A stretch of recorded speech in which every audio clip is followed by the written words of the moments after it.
across the UK, on DAB+, on your smart speaker, on your smart TV, and on your side. This is Talk.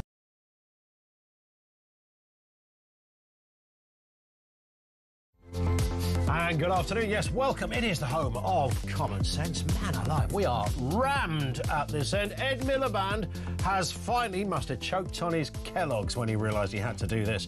Finally acknowledged that intermittent renewables alone cannot power the electricity grid. They've now committed £14.2 billion for a Sizewell C nuclear plant in Suffolk, marking a clear shift from an energy policy previously focused too heavily on wind and solar. Is the reliance on renewables now dead? We'll take your calls on that. Also this afternoon, councils across the country are being accused of veering into Stasi-like control as they increasingly issue fines for misdemeanours like putting out bins too early or feeding the ducks. I mean, what kind of horrendous, I can't even say the word, would you have to be to find someone for feeding a flipping duck? And convicted criminals have been caught on camera fleeing a deportation flight at Heathrow, one of several dangerous offenders who's recently escaped UK deportation staff, including another who disappeared through a hole in the airport roof. Can we get anything right? Details to come, everything you need to know, all the breaking news right here on Talk 0344 499 1000. And of course you can message 87222. So is the reliance on renewables dead? Is the energy dream for renewables gone, done and dusted, despite an almost evangelical push from Ed Miliband and the government, along with just about every groupthink-ridden Western leader of the world? The UK government is now planning ahead £14.2 billion project to build a big old plant in Suffolk. Sizewell C has been given the big fat green light. That green light, by the way, was powered by coal. So that's the deal as we're here today. I'm not an expert, but I do know that those who passionately advocate for renewables and agitate that, you know, wind farms, solar farms and a monkey on a treadmill in every back garden, those people absolutely hate nuclear. They loathe it. They absolutely hate it. It's the antichrist of their cause. Worse than oil in many ways. Oil doesn't pretend to be your best friend, but nuclear does, is their contention. It's a trick, a hoodwinking that will end in expensive disaster. It's about as welcome as measles over there at the Green Party. Those that are big champions of renewable energy absolutely pathologically loathe the mere idea that we would entertain nuclear. No, that's not a happy bedfellow. That's not some kind of green addition. It's the enemy. I was looking at Dale Vince, who regularly appears here on Talk with us, with Mike, etc. He says, and he just tweeted this a couple of hours ago, he said, nuclear is not the answer and spending tens of billions on Sizewell is a terrible waste of money. Nuclear is always late and over budget and makes the most expensive electricity we have ever known. If we want to get bills down, then nuclear is the last thing we need. He says, building it on a coastline on the edge of a climate crisis is a disaster waiting to happen. Rising sea levels, shifting sandbanks and extreme weather make this a terribly dangerous location. He goes on to say, continuing with this wasteful project will only fuel Nigel Farage's anti-net zero agenda. Dale Vince says we need to make the case that renewables can bring energy bills down. Investing billions in this dodgy nuclear site makes no sense economically, environmentally or politically. Well, what do you say on that? 10,000 jobs are looking to be created as a result of this. That's not insignificant. I know it doesn't last forever. People working in construction will cease to be part of that 10,000 once the thing is built. Takes a long time as well. It's like a 10-year project, this. But it is going to be fueling something like 7 or 8% of all of our energy. That's not insignificant. You get a couple of those up and running, but it's not liked by everybody. It does beg the question. And again, it's another curious thing. Ed Miliband, man alive. I mean, who is Ed Miliband? What is Ed Miliband? What is an Ed Miliband? I mean, Ed Miliband at some point going forward will become a byword for something, probably not very pleasant. This is a fella that stands by. Think of Greta Thunberg, the kidnapped goblin of gloom, who's just been handcuffed and taken away in disgrace. Think of her. Ed Miliband is probably a bit to the left of her. I mean, this is a Corbynite, right? I mean, let's just call it what it is. And so far, he's had to swallow the fact they're going to extend Heathrow Airport. I mean, extend it. All right, almost number one on the lefty list of things that environmentalists like Ed Miliband hate. Airports. They're making it bigger. Luton, I think, is going to have some additional space as well. City Airport, possibly down in London, maybe some expansion there too.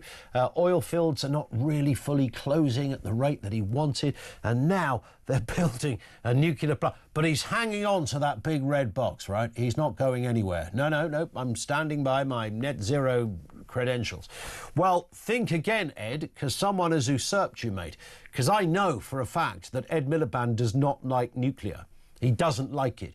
It's not his idea. It's not what he thinks is the best option. But maybe, just maybe, someone had a word in someone's shell like and said, you know what? You really can't rely on the windmills and the solar panels and the monkey on the treadmill.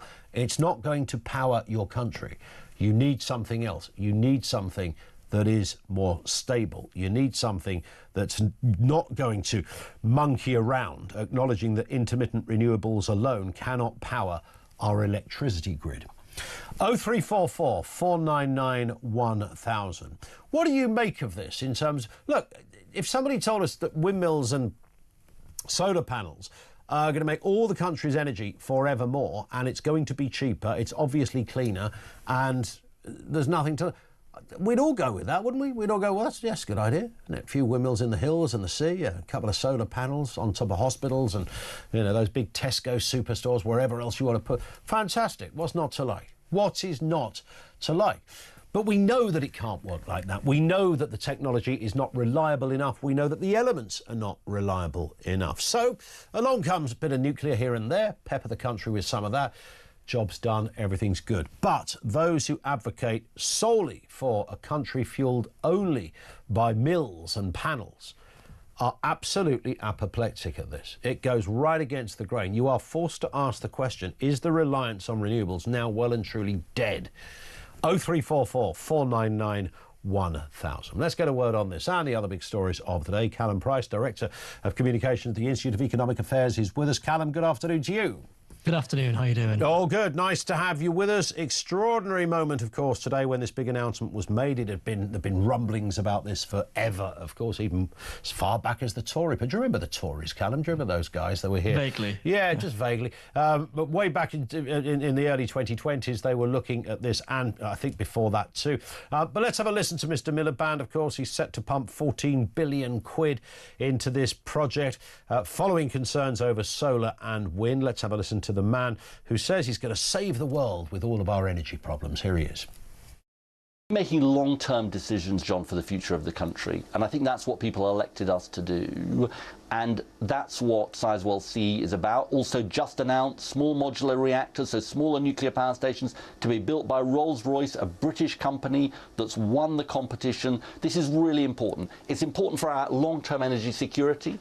It's important for jobs. You know, 10,000 jobs being created as a result of us giving the green light to Sizewell C. 1,500 apprenticeships. I spoke to one of those apprentices last night who's already on site there. You know, she was buzzing about the opportunity that Sizewell C is giving her. So, and it is also, by the way, about tackling the climate crisis and getting us off insecure, expensive and volatile fossil fuels. So I think this shows a government willing to make long-term decisions for the country, but also willing to invest, as I was saying earlier, for the future of Britain.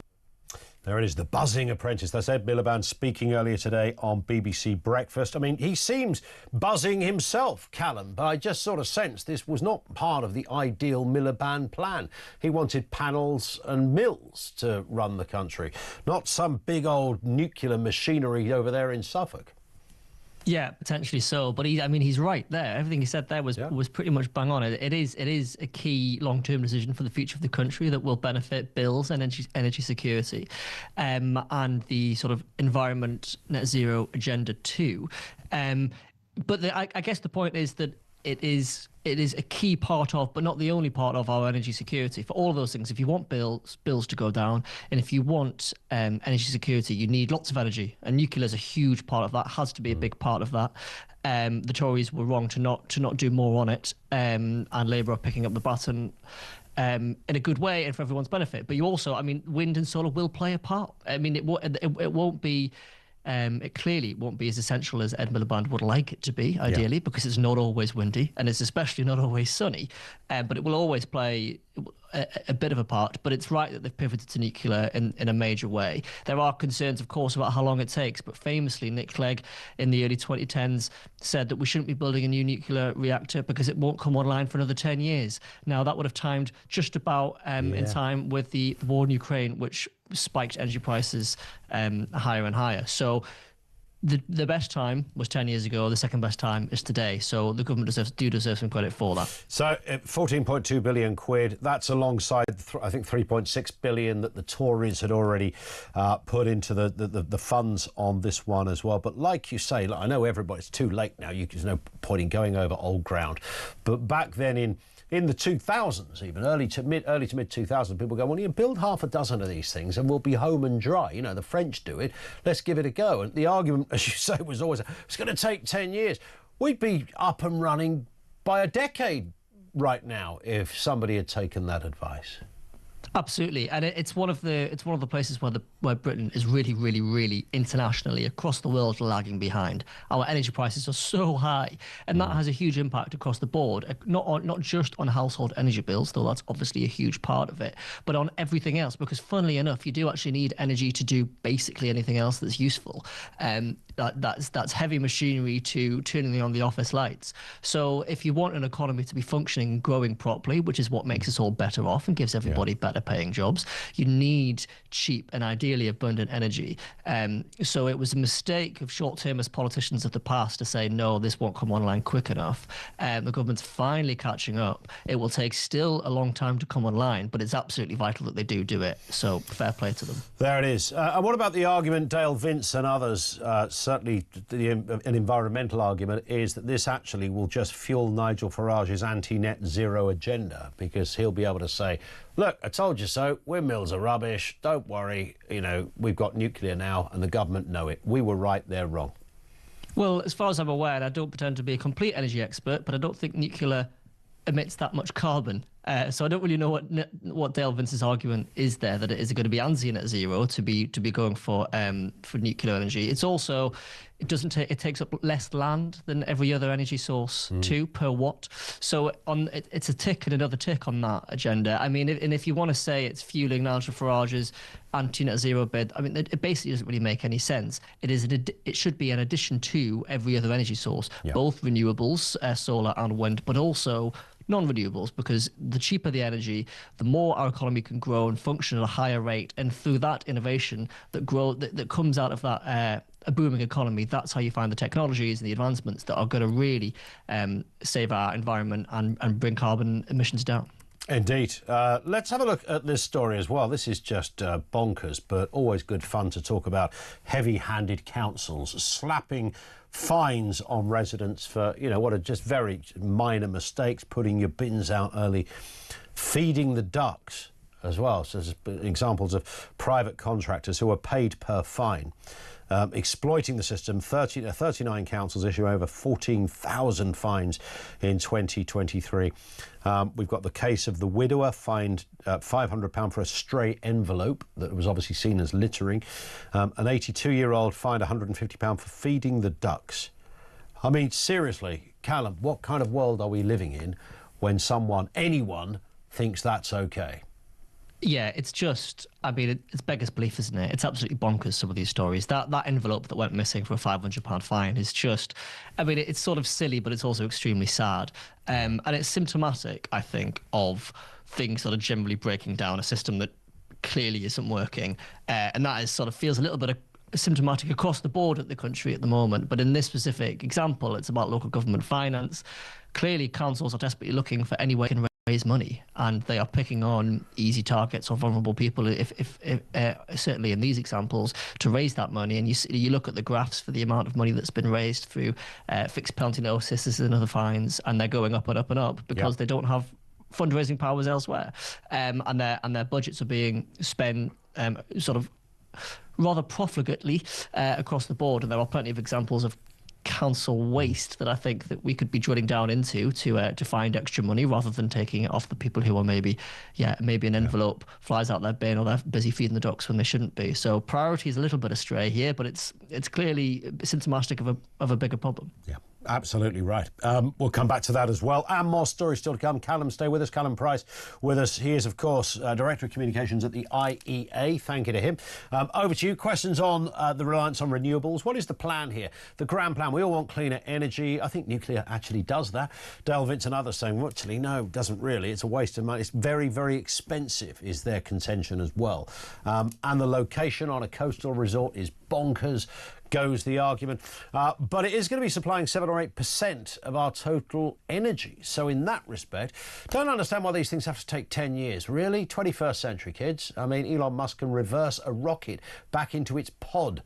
So 10 years to build some energy offices? Seriously? Lines are open on all of that. 0344 499 1000.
You can see that he's wearing a black belt around his waist.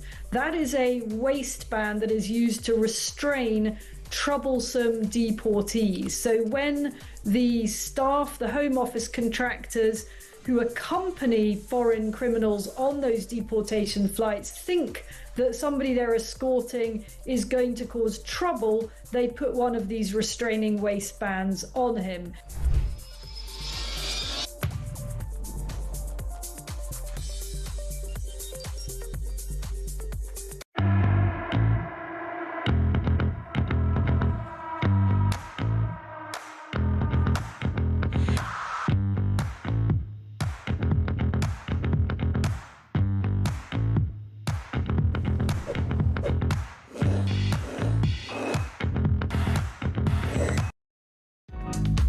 the UK. On DAB+, on your smart speaker, on your smart TV, and on your side. This is Talk. It is Talk. We have Callum Price with us, looking at the big stories of the day. Here's a curious one, Callum. When we talk about, people smugglers and all sorts of other things, we're aware of the nonsensical and head-scratching nature of the story, but people smuggling gangs now using Facebook to advertise backdoor migrant routes from Ireland to the UK, with gangs charging £4,000. This is probably a good example of why Mr Starmer hasn't fulfilled his promise, but I think if you're unfamiliar with the Starmer promise, it's worth a little reminder to everyone listening exactly how Big Keir is going to solve the issue. You will have helped to smash the gangs, take those gangs down. Smashing the gangs, no shortcut. Smash the criminal gangs, no gimmicks. Have to smash those gangs. Just the hard graft of sleeves rolled up. Smash the gangs. Practical government. I think smashing the gangs is a deterrent. We will smash the gangs that undermine our security. Smash the gangs. Smash the people smuggling gangs. Smash the gangs. Yeah. There it is. That's what it's all about, Callum. Not very smashing at the moment, it seems. Yeah, unfortunately not. I mean, it's almost as if Keir Starmer wasn't the first person to think about smashing the gangs, and that the work was being done before he arrived, and indeed the work is very difficult. I mean, there's always work going on to tackle those gangs, both in France, across Europe, and the UK. And Starmer's sort of pledge at the last election was that he would effectively keep doing that, but also his key thing was he was going to stop doing a lot of what the previous government was doing, especially with the Rwanda plan, which was a key deterrent to stop those gangs being able to bring people over. He took that away, sort of kept ticking along with the other work that the government was doing, and the numbers have gone up. I mean, you see these Facebook ads are the perfect example. Criminals are quite clever. They respond to incentives, and one of the deals that was done with Albania to ensure that we could sort of quite quickly deport Albanian illegal migrants back has had an effect. Now it looks like they're trying to channel them through another way that doesn't go over the channel but goes through Ireland, and they're on Facebook creating sort of quite expensive deals to get people into the UK, because gangs aren't entirely that smashable. You need more than one-pronged approach. You need a serious deterrent. They've taken that away. They don't have a replacement for it. And also, politicians often seem to forget they are dealing with criminals here. They're not dealing with people who play by the rules. So it's no use going, oh, we've got a new law that's going to make this illegal. Well, yeah, but you're telling that to a criminal who already does illegal stuff. Their entire business empire is based on illegality. So it's hardly going to wash with them, like shaking their fingers saying, we're coming after you, young fella, my lad. Exactly. I mean, they're a criminal gang. That is, it's in their name that they don't really care what the laws are. Yeah. So what you need to do is have a system whereby when that undermines their business model. So you need to say they're clearly making money from vulnerable people wanting to get to the UK for X, Y, Z reasons. So you want to take as many of those reasons that they want to get to the UK for away. And one of those reasons would be that we can stay there quite easily. Now, if you had a scheme to deter them, to sort of take some of those reasons away, then the price that the smugglers could charge would fall, and then they would go and do their sort of dirty work elsewhere. In other news, Israel has confirmed that Greta Thunberg and other from the Freedom Flotilla activists are being deported from the country. Let's have a reminder of what the young environmental activist said only yesterday. My name is Greta Thunberg and I am from Sweden. If you see this video, we have been intercepted and kidnapped in international waters by the Israeli occupational forces or forces that support Israel. I urge all my friends, family and comrades to put pressure on the Swedish government to release me and the others as soon as possible. Yes, well, you haven't got much of a choice in that because they're letting you go. But apparently that's how Greta, the Goblin of Gloom, now defines getting arrested, Callum. Being kidnapped, apparently. Yeah, it's not the best choice of words considering the context in which she's operating, is it? I mean, there are obviously two very difficult sides to this story, but the recent bout started with the kidnapping of dozens of innocent Israelis. So to that are many of whom have been killed, many of whom are still being held hostage by Hamas. So to say that she's been kidnapped for doing something illegal, where she's basically been arrested and then let go back to her home country, is a somewhat unreasonable and distasteful equivalence, I would argue. And also to demand that Sweden does something about it when this is clearly what she wanted to happen. She wanted to go and make a stand and make lots of news about it, and then demand that the Swedish government devotes their resources to try and get her back is a display of self-involvement, I would argue. Just a little bit, yeah. And I don't know whether, I mean, lots of people have pondered this, what she thought was going to happen had she got into Gaza. I mean, that was surely never going to happen. They would have known that beforehand. And I know that the smart money says, you know, see the old days of Greenpeace for details on this, when they would go, no, it was about the profile, that's why we did it, we knew we wouldn't get in, etc. I mean, had she got in, she might not have come out again. I mean, that's also a reality. Well, there's a reason that the Israeli authorities would have intercepted her for security reasons mainly, I expect, and you can tell. I mean, she's pre-recorded that video, so she knows that she's going to get stopped. She's been stopped. I believe there were medical checks and things, and now she's just been sent back to Sweden. And it's just it was all a stunt at the end of the day, and I just don't think it was the most. I mean, I don't know. Often with stunts like this, it's hard to tell who the real beneficiary of it is. Yes. Is it the people suffering in Gaza, or is it brand Greta? I would argue the latter. Yeah, I think you're spot on. And also this, a Talk exclusive, a convicted foreign criminal has been caught on camera escaping from deportation. This was a deportation flight at Heathrow. Sprinting across the runway in a major security breach, former detainee custody office manager Gary Costin was speaking to Mike Graham a little earlier on this incident. Let's have a listen to what he had to say. I can only give my opinion what happened, as I wasn't there. Right. But I've had 15 years deporting people to very many hostile environments, and this isn't the first time that an attempted escape or escapes have happened under the contract of Mighty. Yeah. With these four, there's at least four I could name right now if you would like me to. You'd think, Callum, to be honest, you'd think it would be almost impossible, like kind of Houdini trying to escape from a chest underwater. I mean, you know, you're handcuffed, one would have thought. You're in a secure area. There's armed cops all over the show at an airport. How could you possibly escape? Yeah, you would think that, and I'm only laughing because of the sort of slightly comedic chase across the runway. Indeed, that you had there. I mean, to be fair, I think on this occasion, it's just this is something that will happen on a day-to-day basis. Not saying the escapes will happen on a day-to-day, but this is an operational thing, and I expect there was some form of slip-up that happens with human error, but it doesn't look to me like that guy's actually going to get away very quickly. I expect if you had cameras inside of prisons or elsewhere, then you could often find slightly comedic footage like that maybe didn't shine the best light. Yeah. But I think, and I hope, the outcome will be somewhat more expected. You hope so. Listen, Callum, thank you very much indeed for your time. Here's Callum Price, Director of Communications at the IEA. Over to you. All of these stories, this is how it works for newcomers. By the way, if you're just discovering the joys of the home of common sense, you're very welcome, by the way. You won't be going anywhere else again, I promise you. How it works, you call it whatever's on your mind, anything we're talking about here, whether it comes from us, me, another caller or a guest, whoever, you're welcome to chime in on that. 0344 499 1000. We always start with a kind of thread question that runs throughout the course of the programme, in addition to everything else.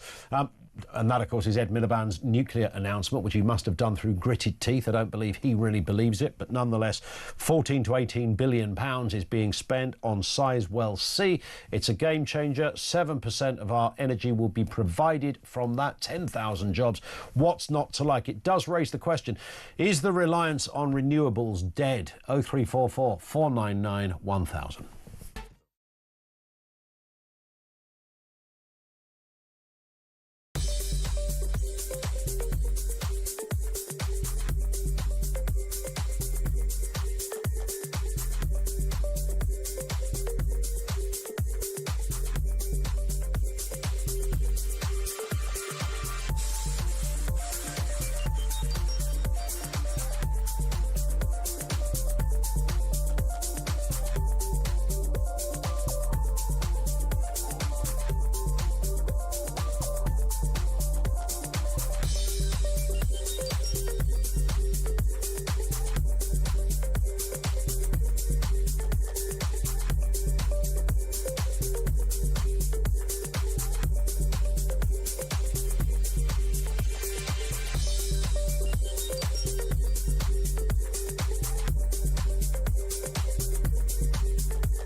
across the UK.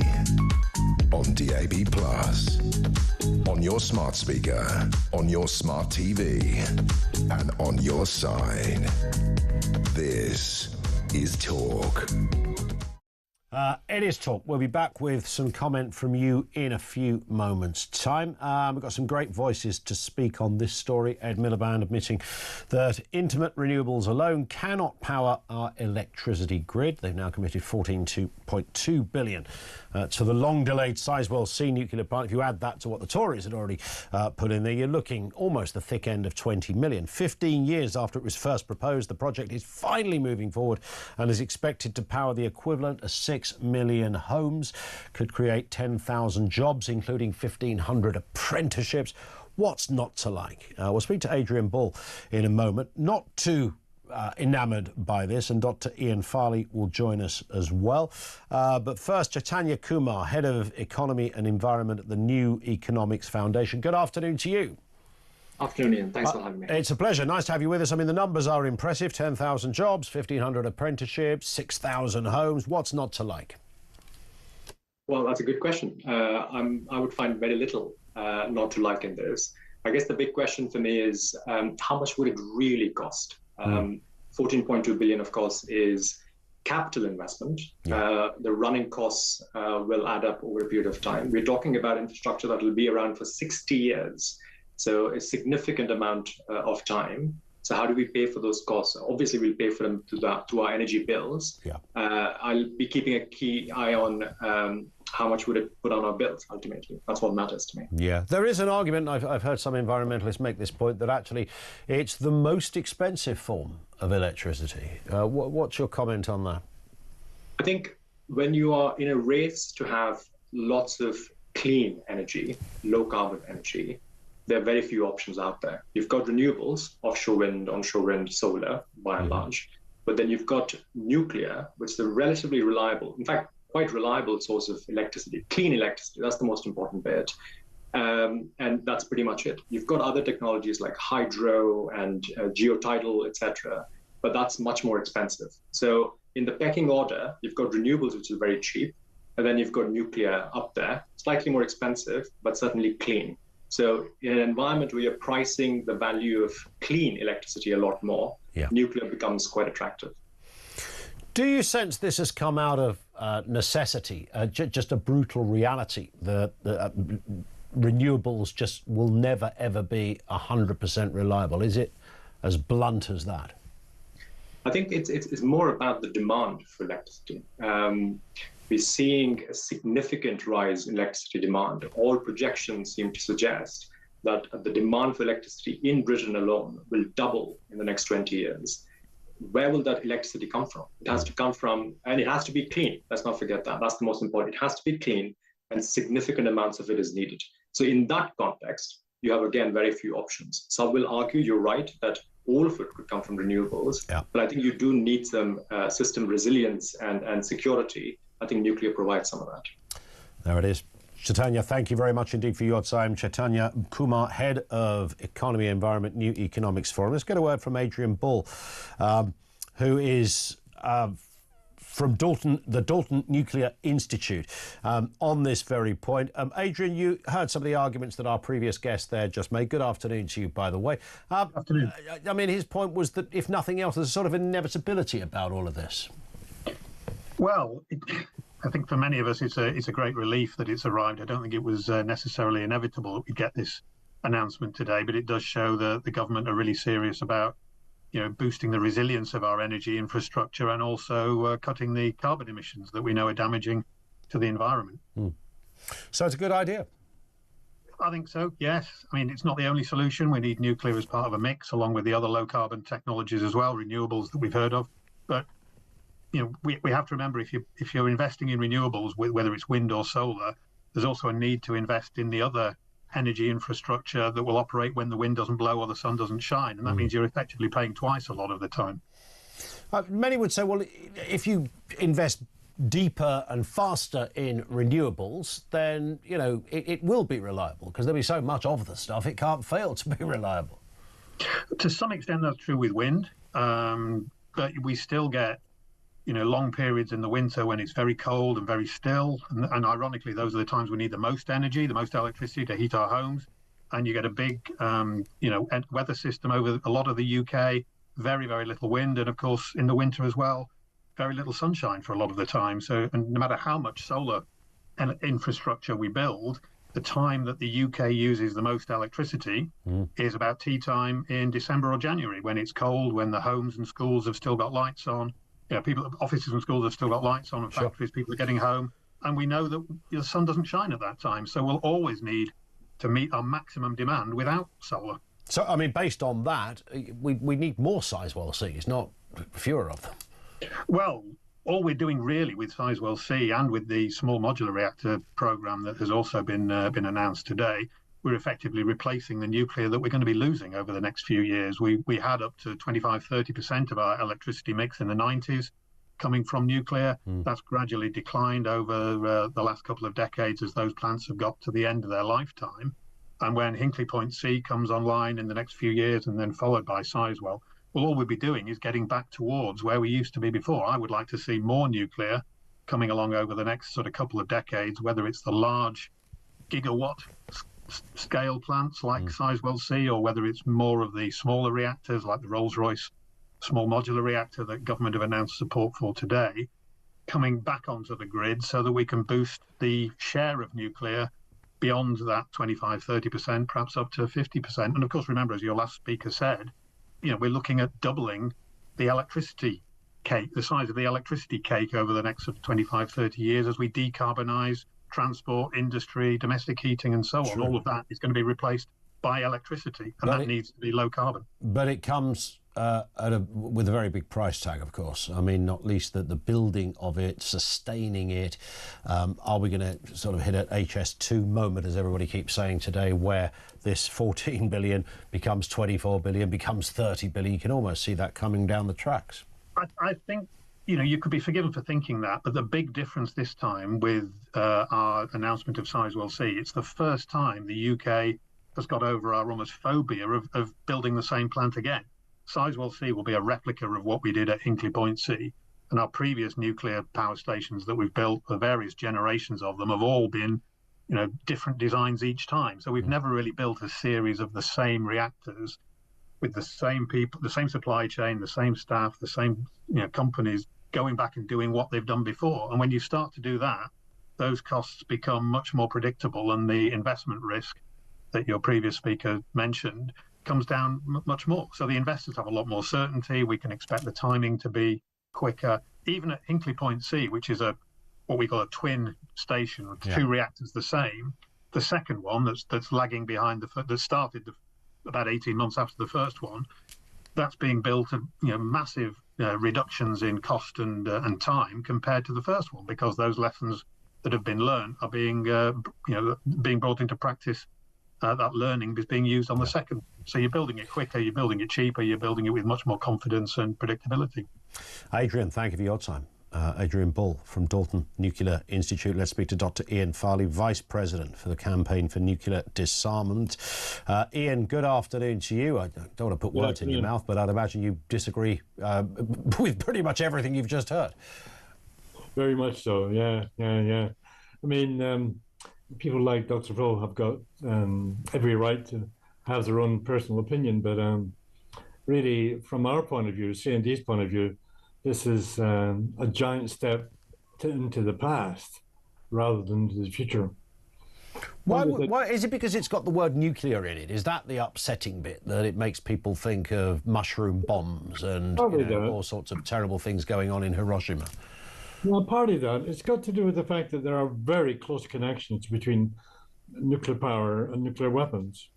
For example, all of the fissile material that we get for nuclear weapons comes from nuclear facilities, civil nuclear facilities.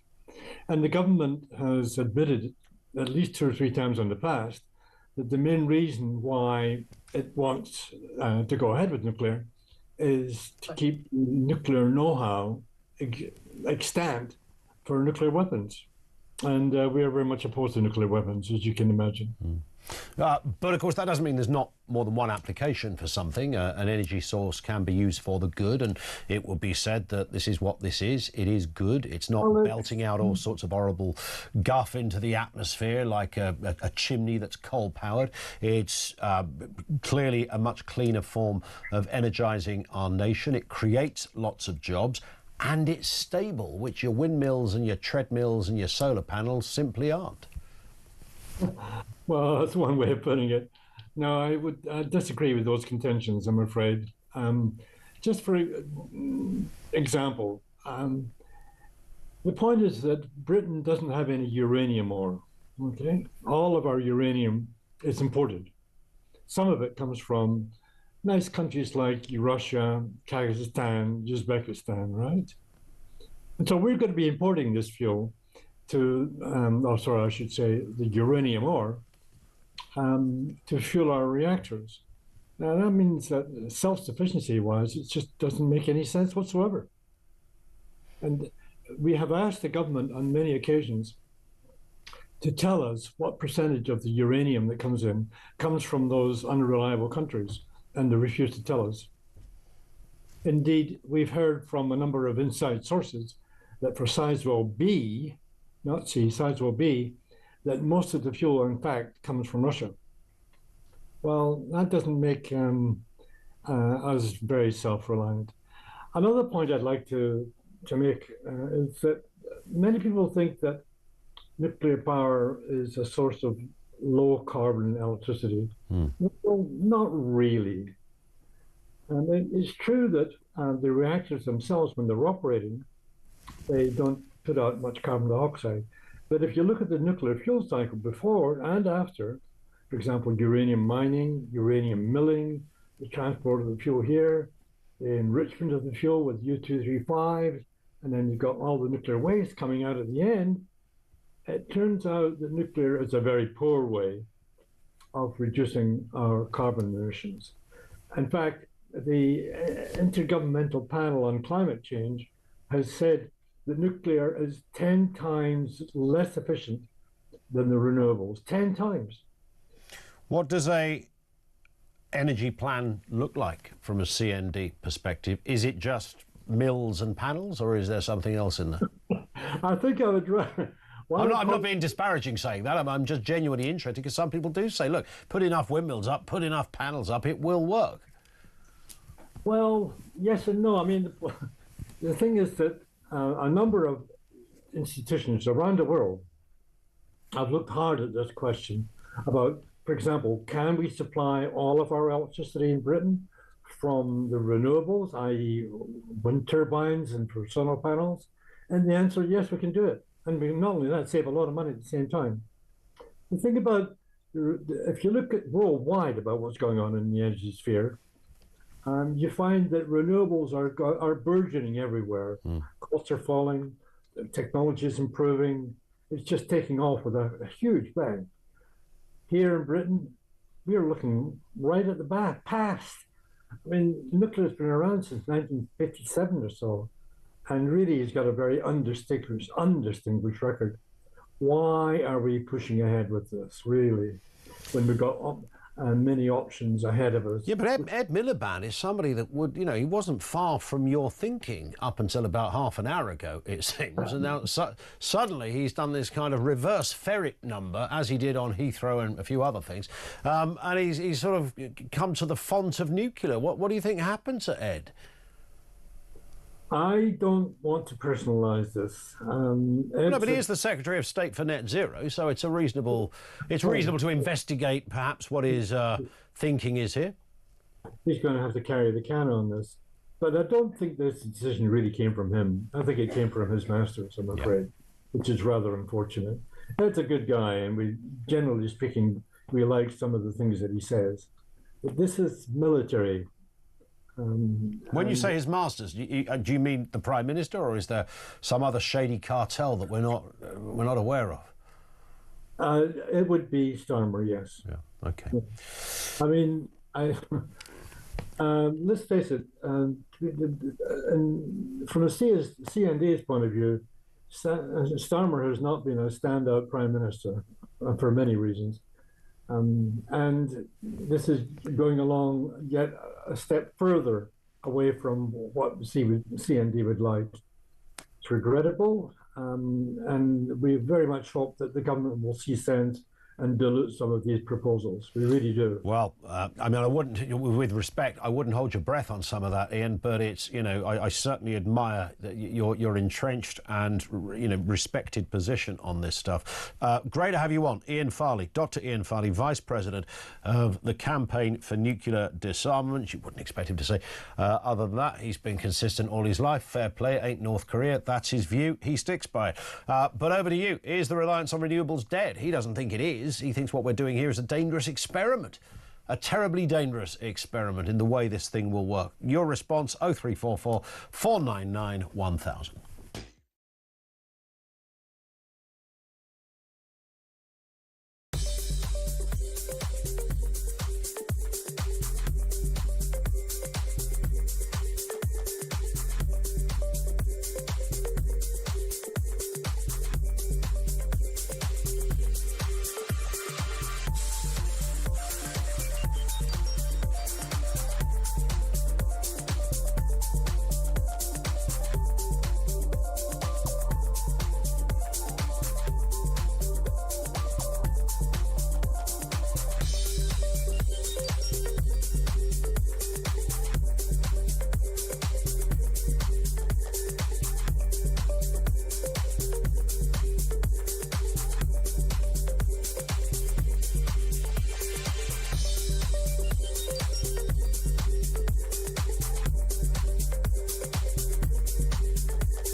Well, look, you can't put out 90% of the fire. If you do that, it just burns back. And that's really what Israel is dealing with. It has to win over this jihadi menace because they've said themselves that they're going to do October the 7th again and again and again, so long as they can. The only way to solve that problem is to take them out, to obliterate them, to take them away from power in Gaza. And look, this isn't a war that anybody in Israel wanted. This isn't a war they asked for, that they started, but it's a war they've got to finish because they're up against an enemy that doesn't respect human life.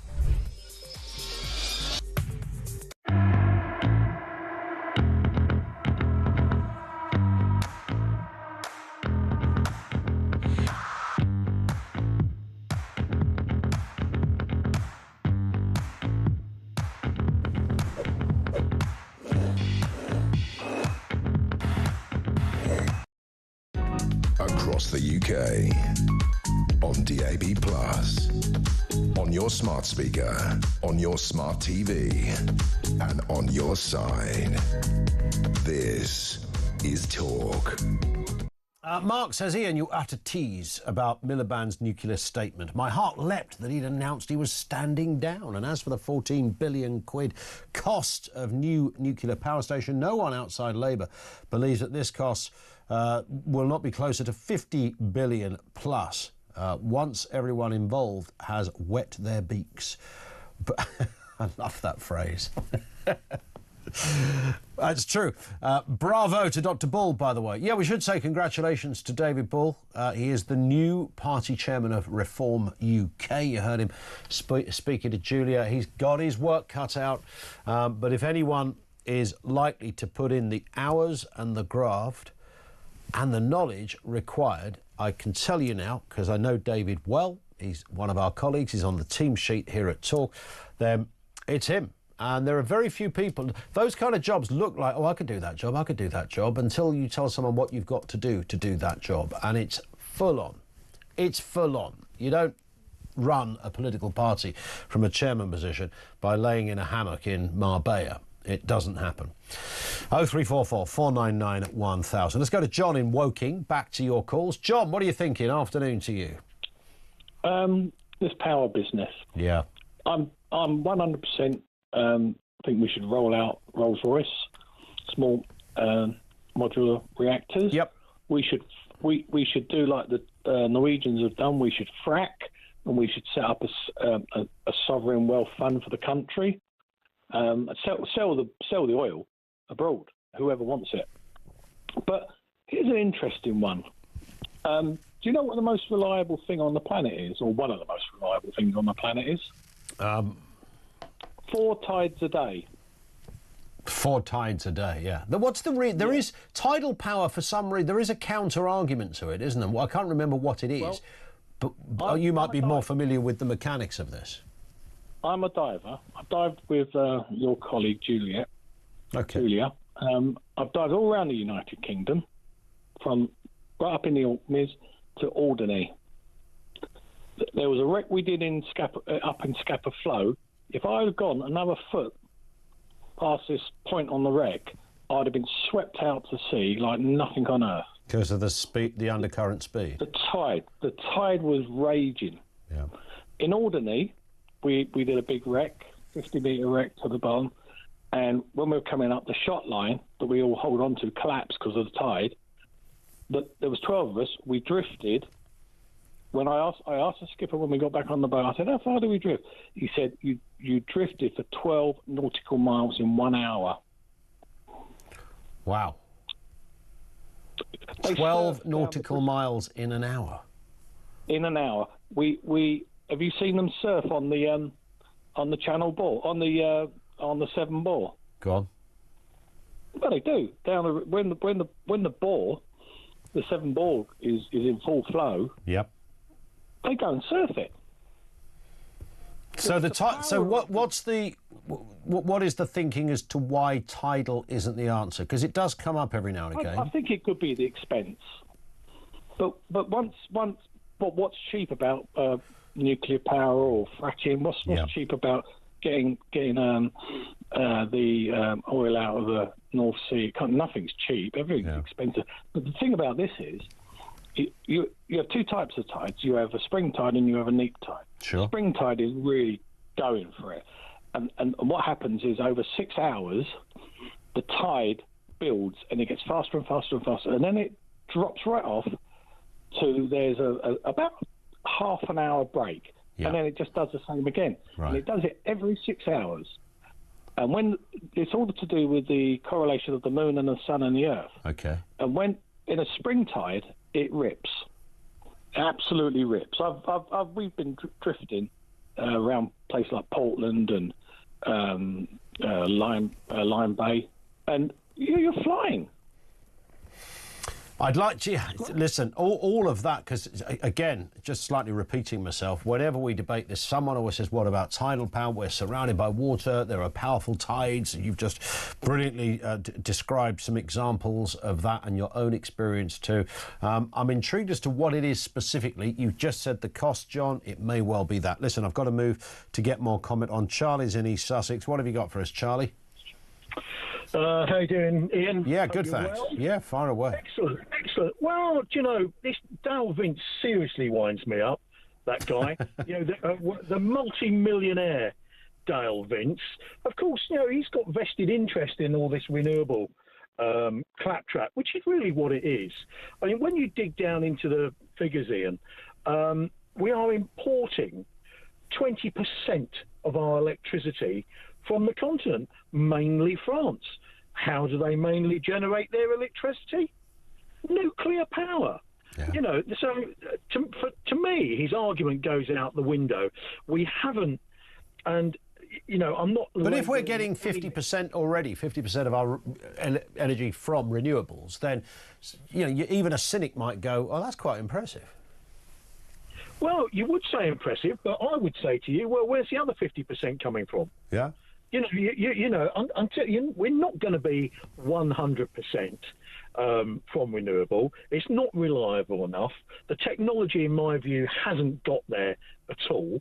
I think we really are barking up the wrong tree. I know, listening to your the chap earlier, who's from CND, wasn't he? Yeah. And they've got a vested interest, but I thought their whole thing was about nuclear disarmament. Well, the word nuclear is problematic for them in lots of ways, because it all does ultimately stem into the same funnel of doom. I'm sure it is, Ian. But look, I'm living now. My grandchildren are living now. We've got to look at what we need at this moment in time. That's a very good point. I mean, we can bang on about the future as much as we like, but we do need to talk about the present. Absolutely, and that's where I'm coming from. Yeah. I'm sorry, Dow Finch. He's wrong, in my view. He's an opportunist. He speaks well of you, Charlie. Yeah, I'm sure. He loves you. He loves you. I'm driving my electric car, Ian, so I'm one of those smug. There you go. Well, all it takes is everyone to do a bit, is the usual line from that lobby. Listen, Charlie, thank you very much indeed for that. Derek says cheapest way of capturing carbon is to plant more trees. Oh, says Dell. Thank you, Derek, for that. 0344 499 1000. Is the reliance on renewables dead? Your thoughts on that? Lots more to come from you. 0344 499 1000. You can message on 87222, and we have a brand new Voice of Doom as well. Let's get the news at 2.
Across the UK, on DAB+, on your smart speaker, on your smart TV, and on your side. This is Talk.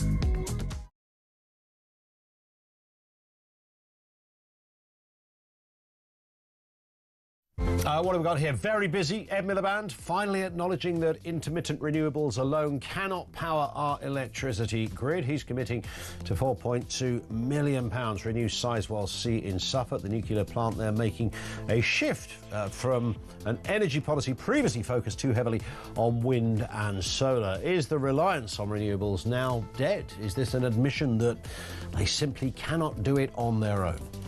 More comment from you. Also this afternoon, councils across the country are being accused of veering into a Stasi-like control as they increasingly issue daft, stupid and frankly almost criminal fines to people for daft misdemeanours like putting your bins out too early or feeding the ducks. It ain't North Korea. We'll have more on that. And NATO's Secretary-General has warned without increased defence spending, Britain may need to learn to speak Russian, suggesting Russia could attack NATO by 2030. What do they want to do that for? Wouldn't stand a chance. Lines are open, 0344 499 1000. Johanna in Salisbury says, Ed Miliband, a terrible waste of money. Well, he would know all about that, wouldn't he? I'm still up for less cost, North Sea oil and gas or fracking. It's under our feet. Yeah, similar point being made elsewhere too. This one from Susan. Afternoon here. Miliband has set out his true colours quite clearly. Clearly, the U-turn is a clear resignation matter if you truly have the courage of your convictions. What Miliband believes in is power, status, his job in government, nothing else. As for your guest, I disagree. The government deserves credit for nothing. It's a great point, and we made it when the Heathrow announcement was made. That would be, by any measure, if you look back at the kind of things Ed Miliband has been saying for the last couple of years, right up to coming into government, then expanding Heathrow Airport would be a red line for an environmentalist. I mean, complete, no debates. It's a red line. You don't say, oh, don't worry, what did he say, we're going to plant some tree. You stick 1,000 pine trees up in Cleethorpes is somehow going to offset. I mean, these people are lunatics. So that's what we're dealing with. Did he resign? No, he didn't walk the plank, did he? Because, as Susan says, he wants the job. You get a chauffeured car, you're VIP'd wherever you go, probably tickets to Wimbledon in a couple of weeks. I mean, life's a good one if you play it right in that world. Let's get a word on the big stories of the day. Harry Phibbs, local government editor at Conservative Home, is with us. Afternoon to you, Harry. Good afternoon. Always good to have you with us. Ed Miliband, interesting this, because as we were just saying, this is a man that, on any other day of the week would have been ferociously against this. But he's bowed to the inevitable, it seems. 14 billion quid, more jobs on the horizon, millions of homes able to be energised. What's not to like? Well, I mean, I suppose the good news is that if you have nuclear power, that keeps the lights on. And if you rely on wind and sun, and if it isn't, if the wind isn't blowing and the sun isn't shining, then it's obviously just appallingly unreliable. So if you have nuclear power, that keeps the lights on. On the other hand, as your listener was mentioning, we don't need £14 billion of subsidies. If we were to have fracking and the shale gas in Lancashire, we've got this huge potential, and that's something that could be creating wealth. It wouldn't need a subsidy. We could be actually exporting energy, and that would be a boost for the economy, boost for the north of England. I saw actually the Ukrainians have found that in Western Ukraine they've got big shale reserves, and they're looking at trying to develop that as an energy source for Europe. So yes, it's better. It's better to have energy than not have energy. It's better to have nuclear than have the lights going out. But it isn't necessary. We could be getting energy in a much more profitable way without yet another, given the awful state of our public finances, yet another huge blow to the taxpayer with blowing 14 billion. Yeah, 14 billion, and of course, anyone with half a brain cell knows it won't be 14 billion, Harry. This will rise and probably end up being unrecognisable inside half a decade. Always over budget, always over time, years and years, and the planning process and the bureaucracy, and yeah. What's the ideal way to energise our country, our homes? What's the best way to do it? I mean, I don't mind a windmill or a solar panel if they all worked all of the time, and I couldn't see one out my window. If it made sense, then, you know, I'm all for letting the market operate and letting people have their choice, and letting you know, if you want to invest shares in something that's a risk, but you think it'll pay off. And there's lots of examples of how. I mean, if you look at a motor car now compared to 50 years ago, I mean, there are lots of ways that innovation has come about to reduce pollution, reduce the amount of energy being used, and LED light bulbs. I mean, I'm all for lots of all that success story, but when the state meddles and starts spraying around billions of pounds and trying to interfere, that tends to make it go wrong. I mean, the Americans have got far cheaper energy than us, because actually for some time ago, it was back under Barack Obama, he sensibly approved shale, and there were all these scare stories about earthquakes and all the rest of it, all proved to be nonsense. There hasn't been a single person in America die of a earthquake, and they've had this shale revolution that's been a great boost to their economy, greatly reduced their energy bills. We could have done the same here. We made a big mistake. It was actually Ed Davey back in the coalition government that put in absurd bureaucracy and applied all sorts of hurdles to it that didn't apply for renewables and other energy, and that's a big missed opportunity. You know, we could still pursue that, and also, of course, just the more conventional sources of North Sea oil. So it's a choice. There's nothing inevitable about us having to pay energy bills 2 or 3 times as much as the Americans. It's a choice we make. It's a political choice, and it's a disastrous one. Let's move to this story, Harry. Stasi-like councils fining Brits for innocuous misdemeanours. I mean, this is just daft stuff, isn't it? But, you know, companies, private contractors are paid per fine, so it's in their interest to fine people. But we've had extraordinary cases. Somebody fined 500 quid for a stray envelope. I assume they were done for littering because they found their name on the envelope. An 82-year-old was fined 150 quid for feeding ducks. I mean, what the heck's going on? Well, I live in Fulham, and there was somebody just a few streets away from me, out of an act of kindness, was going away, and he thought rather than the dustman have to come to his front garden to collect his rubbish, he thought he'd leave it out on the pavement, but he was meant to leave it out at whatever, sort of 7 p.m. and left it out a couple of hours later, not blocking the pavement at all. And Hammersmith and Fulham Council said, oh, well, we're going to fine you £1,000. I mean, I think eventually they withdrew that. But what's so exasperating is that there's a lot of genuine work that it needs to be done in terms of cleaning away graffiti and dealing with fly tipping and dealing with overflowing litter bins. And instead of getting on with that, important job of having clean streets and a good environment, they go after these easy targets where there's some technical breach, and they can manage to identify somebody because of a stray envelope, and it's a sort of displacement activity for these jobsworths who are paid a lot of money in council tax, and instead of doing a proper job, look for the soft option. You wouldn't mind if the entire local council, whatever area it happens to be in, as you rightly say, if everything else was tickety-boo and there was no litter in the streets and there was no graffiti anywhere and it all looked spick and span, you'd go, all right, they're a bit over the top, but they like to keep the place nice.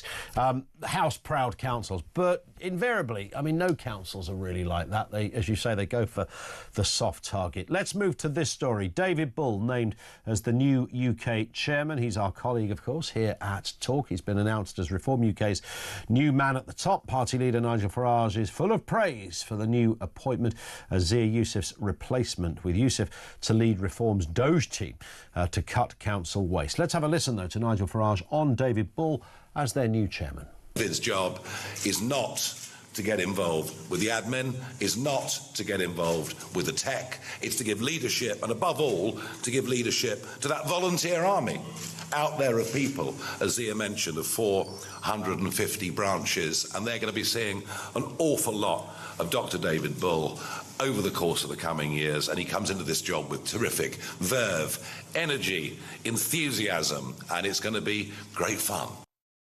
It's kind of interesting. The journey of reform, Harry, is really interesting because ordinarily we would never really be discussing a party chairman. I mean, you could go out on the streets and nobody would have either heard of the role, certainly couldn't identify who's the chairman of the Lib Dems or the Greens or something like that. But this has become a bit of a thing in the last few days, partly because the high-profile nature of reform and they're a rising star, and, of course, the controversy over their last chairman resigning before heading back in a different role. Yes, I think it's a very good signing for Reform UK. I mean, one of the things is that they battle with the people on the left saying, oh, they're nasty and extreme and all the rest of it. And David Bull is obviously such a decent, generous-spirited, open-minded person. He's got strong views that he will express, but I think he's an appealing figure. I'm sorry that it's regarded that he's got to leave your station, but yeah. I mean, I guess that maybe he thought that. I mean, apparently it's not fully confirmed, but yes. Yeah, because Nigel Farage still does GB News, doesn't he? I don't quite see why, but anyway, maybe people make their own decisions about what they feel is compatible. I suppose you'll probably have him on, giving him tough interviews about whatever. Yes, yeah. Well, we booked him 8 times next week, so he better show up. We will wait and see. And also this, furious British Airways calls the Falkland Islands capital by its Argentinian name in what's being called a ludicrous and insulting blunder. They decided to call it Puerto Argentino for Port Stanley on their in-flight maps. Wonder why they would do that.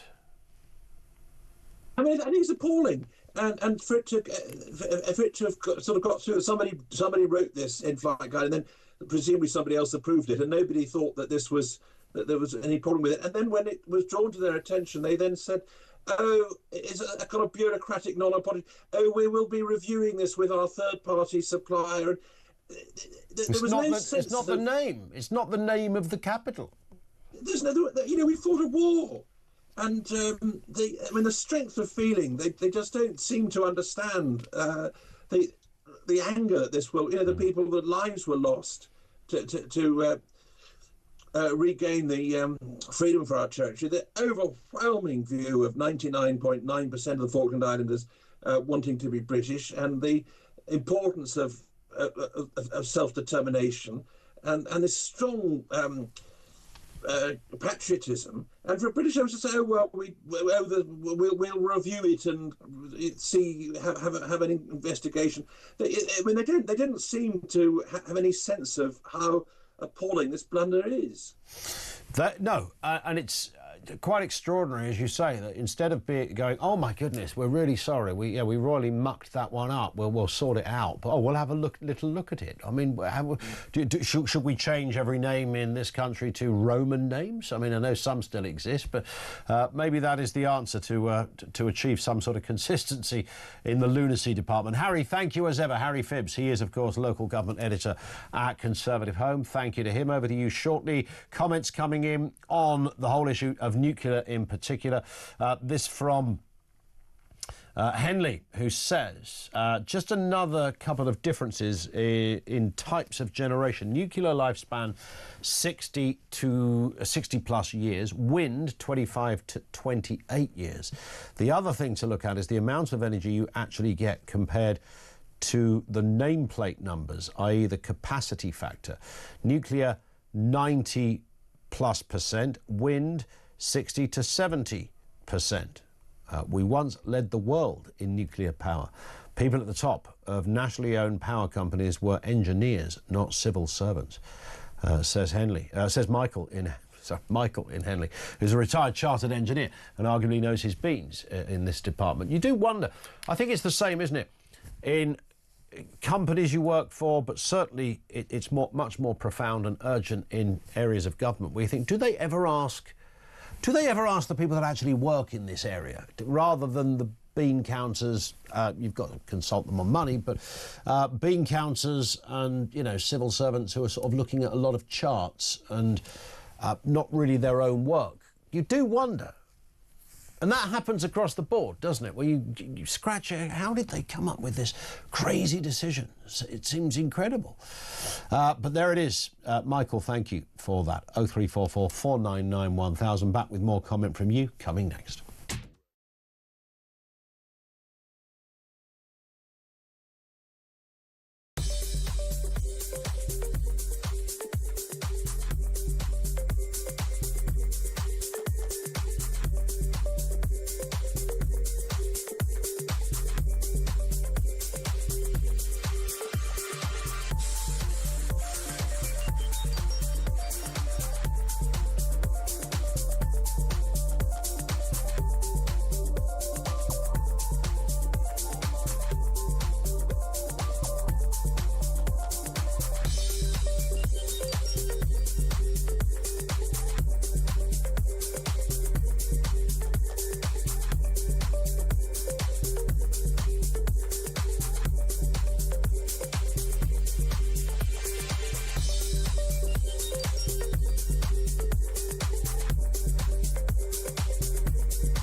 Well, look, you can't put out 90% of the fire. If you do that, it just burns back. And that's really what Israel is dealing with. It has to win over this jihadi menace because they've said themselves that they're going to do October the 7th again and again and again, so long as they can. The only way to solve that problem is to take them out, to obliterate them, to take them away from power in Gaza. And look, this isn't a war that anybody in Israel wanted. This isn't a war they asked for, that they started, but it's a war they've got to finish because they're up against an enemy that doesn't respect human life.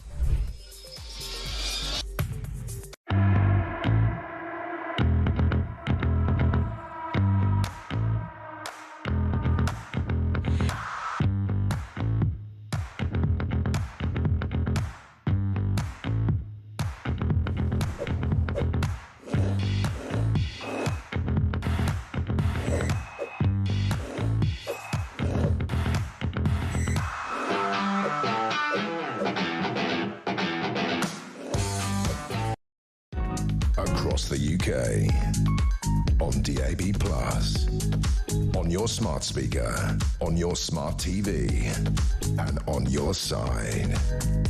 This is Talk.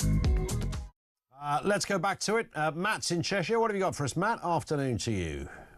Hi, good afternoon, Ian. Hi. I was just calling about Greta Thunberg. Yes.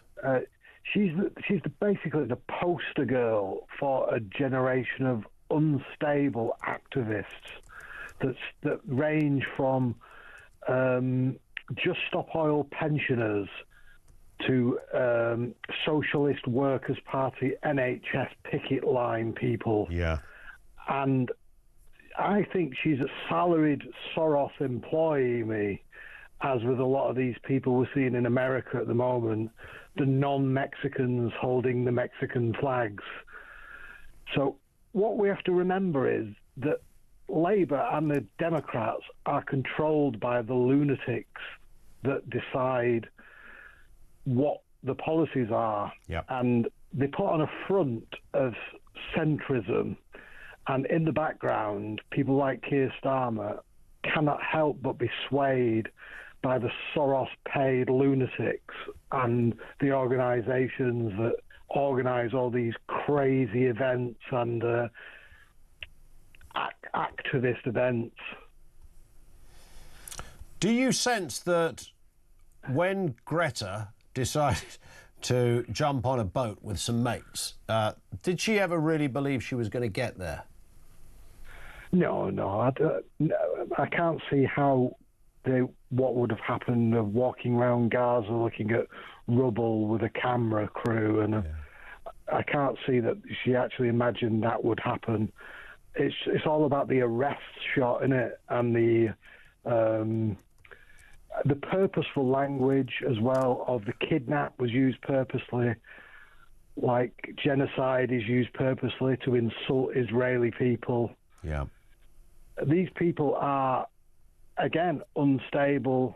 The people that pay them are in Washington somewhere, multimillionaires, the people who funded Biden.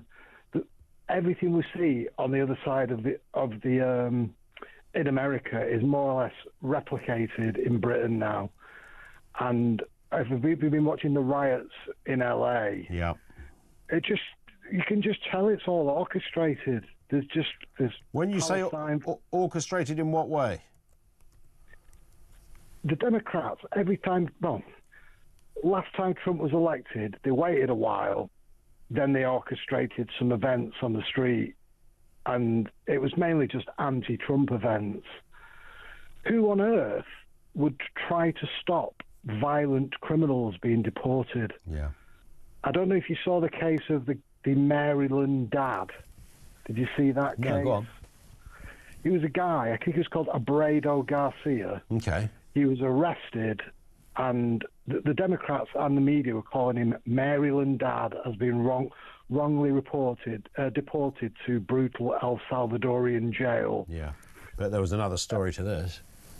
And a Democrat senator went over to visit him, saying he was basically entitled to due process, and it was an attack on the American judicial system. They've just brought him back this last week, and it turns out he's a people trafficker. He's been trafficking children and women for years. And the Democrats and the media in America have been sticking up for him for the last 6 weeks, saying he's a wholesome American dad. Of course they have. So this is the violent criminals and outright lunatics are being defended by people on the left in full view of the public. There it is. Listen, Matt, thank you very much indeed for that. Yeah, those stories where somebody doesn't look into... It's a bit like when they tried to deport somebody from a plane, wasn't it? And, you know, there were people crying, and some girl who'd engineered the saviour of this poor man that was being kicked out of the UK. It's outrageous. And she cried as the police came on and removed him back to Blighty. Turned out a serial rapist and molester of goodness knows. Just absolutely dreadful stuff. But yeah, some people can't or don't want to see that. Paul is in Solihull. How you doing, Paul? Oh, hi, Ian. How you doing, mate? Very good, thanks. Yeah, what are your thoughts? Okay, well, you just have to bear with me. I'm a little bit nervous. It's all right, I'm bearing. I get a bit inarticulate when I'm nervous, so it's all right. It's just the way it goes. Just giving you a quick call. Just listening to that chap on your show earlier, the CND chap. Yes. I'm a landscape gardener by trade. I've got no skin in the nuclear industry, other than the fact that whereas I nerd out on nuclear physics, it's just some passion of mine. Like, you know, whereas most middle-aged blokes are like sitting on the toilet reading the Mail or the Sun, I'm reading articles on nuclear transmutation of elements and all that. That's good. That's probably a better use of your time. Possibly. Although better when you read it in the Sun.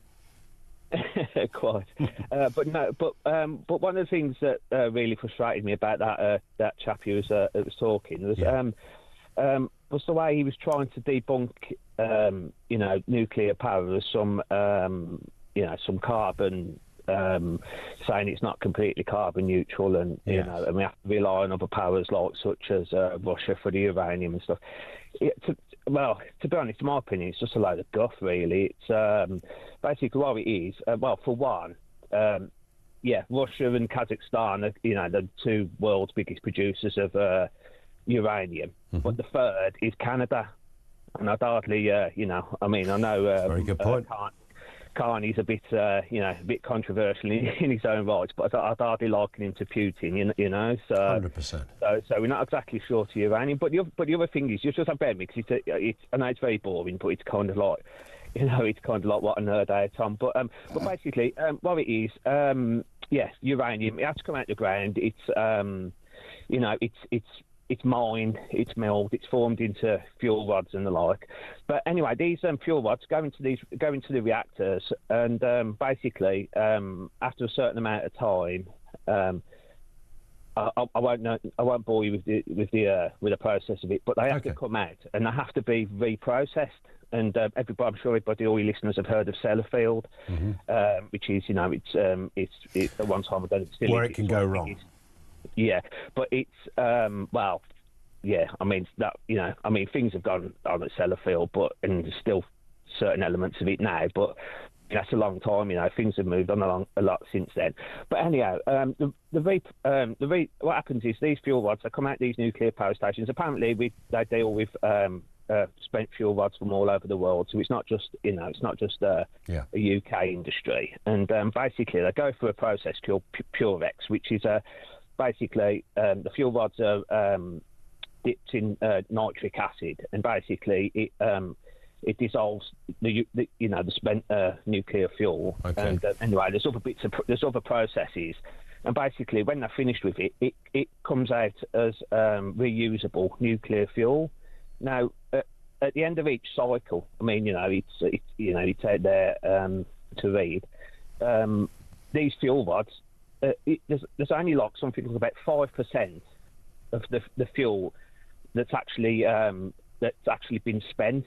So once the process is finished, you know, you've got about, you know, say like you've had a ton of uranium nuclear fuel rods to be reprocessed. Basically, when they come out, you've got like 9/10 of a ton to be reused again. Wow. So it's kind of like, you know, it's not kind of like, you know, the uranium constantly has to be mined out the ground. Sure. So it's kind of like, so I mean, I'm a landscape gardener by trade. Like I say, I've got no skin in the game. But like you're just interested in this process in this area. And then when you've got like people like this, like you say, saying you know, you chap from CND, and I was listening to Julia earlier. I can't pronounce his name. I'll call him Donegal McCartney. I don't know what he's. Paul McCartney actually is his real name. It's one of the Beatles. Yeah, makes sense. But yeah, it just frustrates me because I didn't hear the interview with Donegal. Did he not? I'm assuming he didn't like the nuclear option. Well, no, he weren't a big fan of it. But one of the things he was trying to say was, was, oh well, yeah, because France is pretty much all nuclear in terms of nuclear power generation. Yeah, of course. Basically, I think there was some problem. I haven't researched it, to be honest, but he was saying, oh, half of France's nuclear power stations had to be... I keep hearing this today, that half of France is new. I think, you know, for a very short period of time, that's what happened. But I don't think the entirety of their energy system broke down for any concerning length of time, although I'm sure it wasn't desirable. Yeah, well, I hazard a guess. It's because a lot of France's nuclear power stations are actually inland, and they're cooled by rivers. Yeah, maybe it's. If you look at the nuclear infrastructure of the UK, they're all the nuclear power stations are based around the coast. Yeah. So you know, I mean, you know, and good, clearly by what you're saying, a good reason for that, I suppose. Paul, listen, I've got to move on, but really thorough stuff. You didn't bore anyone. That was informative, and that's what we're all about. And I love the fact that you don't do this for a living and actually bother to look into stuff. I wish more people. I wish Ed Miliband had done that. I bet you Paul in Solihull knows more than Ed Miliband about this area. 100%. Pete in Altrincham says, I love it when Ed Miliband says it'll create 10,000 jobs. Are these all going to be people currently in a queue at the benefits office, or will these be people currently working and just moving jobs, effectively not reducing unemployment? That's a great point, isn't it? If you're a builder and you go from one job to another, somebody doesn't go, oh, we've created more jobs. Look, we're building a housing estate with 2,000 jobs. Well, they're builders. They would be, if they weren't there, they'd be somewhere else. That's how it works. There's a queue system, blah, blah. Great point. That's not mentioned often enough, to be honest, Pete. Thank you for that. 0344 499 1000. More coming from you shortly. This is Talk.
across the UK.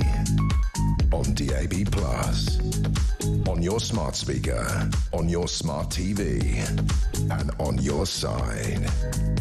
This is Talk.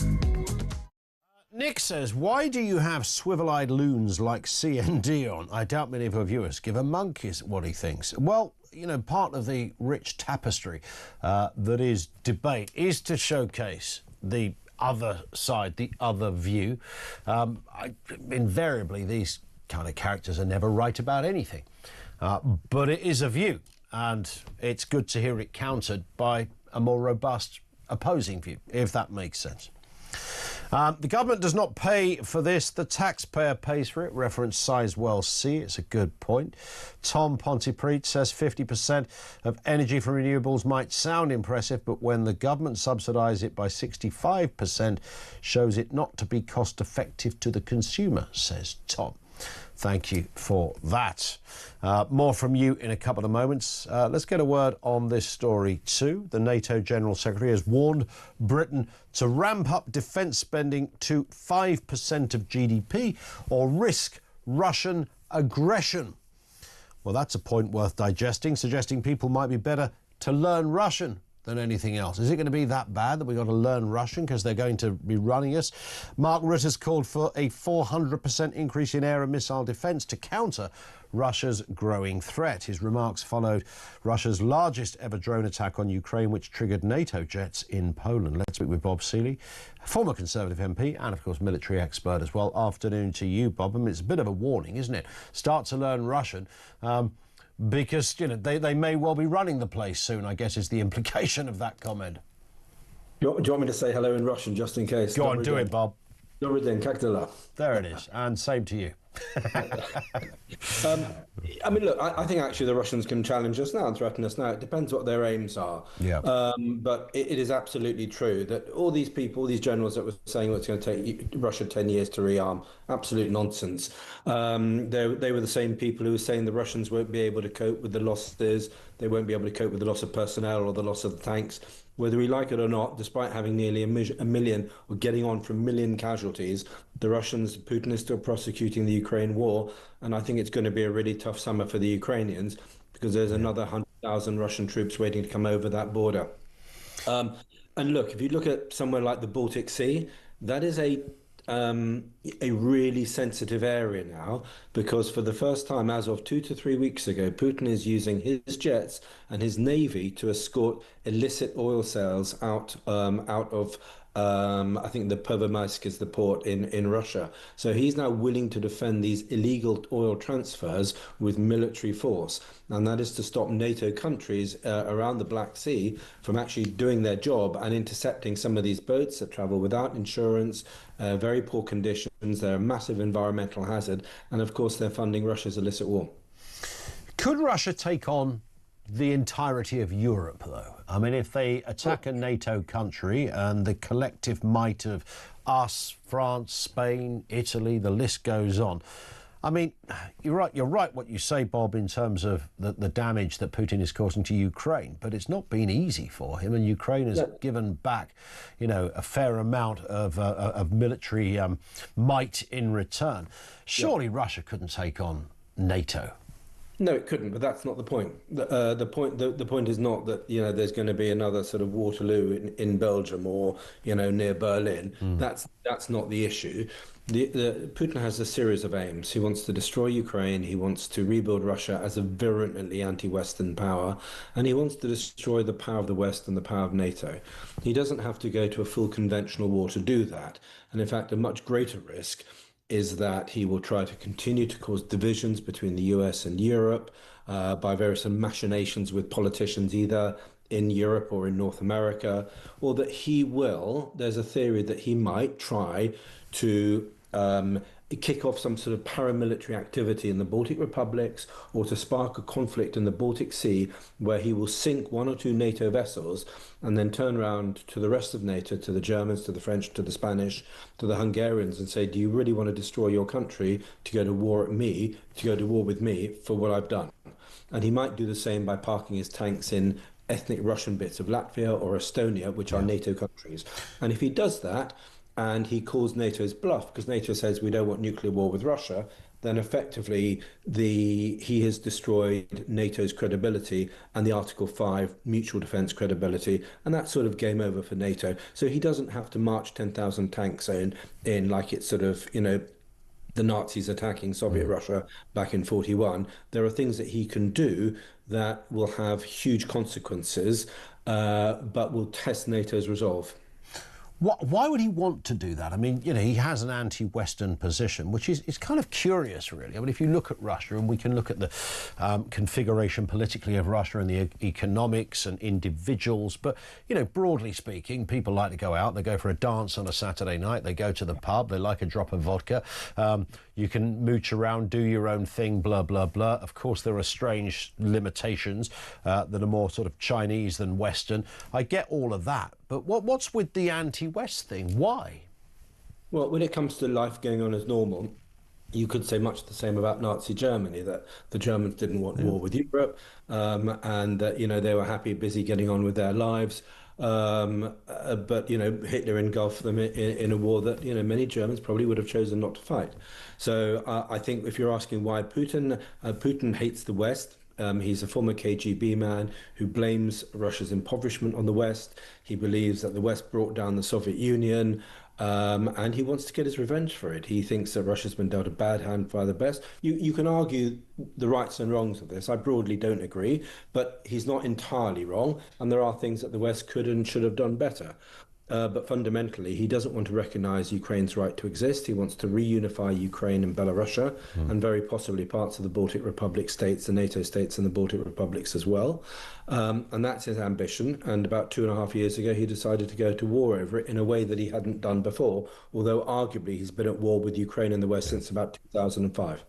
But what would he have to lose if he decided, you know what, I'm going to philosophically completely change direction here. I want to do business with the West. We'll become more open with the West. I'll invite Starmer and Macron and co over for a bit of a powwow in Red Square. We'll eat sandwiches and break bread together. Why not? Very good point. I mean, a sensible thing to do would be to stop the war and to have his tanks go home, to take his winnings or his chunks of land that he's seized and be done with it and just say, OK, I'm going to try to normalise relations with the West. I mean, I think he's past that point of trying to normalise the relationship. And I think the problem for his regime is that when a dictator goes to war and reorientates his entire economy or much of that economy towards a war effort, it becomes very difficult to change course.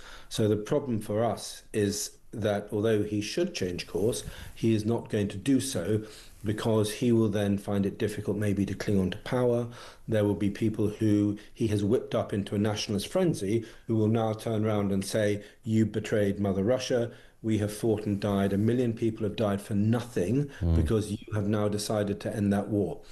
The more people that die in a war, the more difficult it is to say, oh, that war was a waste of time and money, and, we shouldn't have done that. And with nearly 1 million dead, I mean, these are sort of World War II levels of casualties. It becomes very difficult for a dictator to back down. So that's fundamentally the problem. Even if he wanted to do that, I can't see him doing it because I don't think there's a risk that he wouldn't then survive. Would a Putin replacement be more malleable to the idea? $50,000 question. It's very difficult to say. You could say that a Putin replacement would probably continue the same policy, but maybe give up after a couple of years, and Russia will just go into a prolonged sulk before slowly rejoining the West. Or a Putin replacement could be even worse, because he will think, right, time for nuclear war, let's just drop some, if we can't have Kiev, nobody will, so we're just going to obliterate it. And then you get into a much more sort of direct threat of a nuclear exchange with the West. While you're with us, Bob, back to domestic matters. Big announcement today from the government, 14.2 billion quid going into Sizewell C. That goes alongside a few other billion that was already promised by your party previously before the election. What do you make of this? Broadly speaking, is this money well spent? I think nuclear is good because nuclear is a baseline fuel. All the people who bang on about how wonderful green is don't understand that if it's not sunny, ain't windy, you're not going to get any electricity. So you need baseline in something. I personally think we need to massively rethink net zero. We can be green and intelligently green in a much better and more coherent way that doesn't impoverish us and doesn't bankrupt our industry. So we need to have a rethink. I do support nuclear. I think we should be absolutely going for nuclear small modular reactors, these smaller power stations, which can be built in larger numbers. So they actually become cheaper because you're rolling them out of a production line and you're assembling your nuclear power station on site. I wish we were going down that route more because I think you'll have longer term savings. But yeah, we need nuclear power because nuclear is a baseline energy. And actually, by committing us to it in 30, 40 years, we go to net zero in a sensible way, which isn't dependent on the weather, which isn't dependent on, if it's windy or not, if it isn't dependent on the sun, but will produce energy come rain or shine. Great answer, and I think a lot of that echoed by many of our contributors today. Bob, thank you as ever. Great to see you again. Bob Seeley, former Conservative MP and military expert on Russia, and a bit at the end there on the nuclear capability when it comes to energising our country. Is the reliance on renewables now dead? 0344 499 1000. This one in from Michael in Norfolk. Sizewell C power available in 10 years if we are lucky. Oil and gas generated power within 3 years. It's a no-brainer. Well, there's the point, isn't it? Could you not have a concurrent system? Have it up and running, keep it going, and then if you find something better, if it's cheaper, if it's cleaner, there's not a man on the planet that would disagree with it. You go, yeah, of course, we want it cleaner and cheaper. But meantime, there are pressing issues around us, and we have some stuff under our feet. So the argument goes. Derek says the UK produces less than 1% of the world's CO2s, chopping down our forests that produce oxygen CO2 to build foreign windmills that last 5 years is brainless. And I wonder why the Chinese are always laughing. I think you've got your answer there, Derek. Thank you for that. 0344 499 1000. A new voice of doom is on the way. Could you identify the voice? Find out in a few moments. And talking of winning stuff, we're giving you the chance to win FIFA Club World Cup final tickets, thanks to our friends at DAZN. Here's everything you need to know. Hi, it's Jim White here. Here at talkSPORT, we're gearing up for the Club World Cup in the United States. And to celebrate, we've got 2 tickets to the final in New York on July the 13th to give away. We'll sort flights, accommodation, and give you £5,000 spending money to spend however you like. 18 plus, UK excluding Northern Ireland. All you have to do to enter is text the word football to 83338 by the 13th of June at 11 p.m. and you're in the draw. Text costs £2 plus 1 standard network rate message. You must have the bill payer's permission or send your name and number by post to Club World Cup Final Prize Draw, PO Box 3190, Colchester CO2 8GP, to arrive by 5 p.m. on June the 18th. This is a talkSPORT limited competition run on talkSPORT Talk and Virgin Radio UK stations. Full terms and conditions at talksport.com.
This all comes back to a dangerous idea, and believe me, it's infected this country too, which is we don't enforce certain laws because we've decided that we just don't like them. I don't want to hear a jip, not a whiff of anything out of anybody that says, oh, I'm a rule of law, defend the rule of law. If you defend the rule of law, you defend the right of these officers to go into work, to do their job in difficult circumstances, to enforce the law, and the laws of the land say you can't break into the country illegally.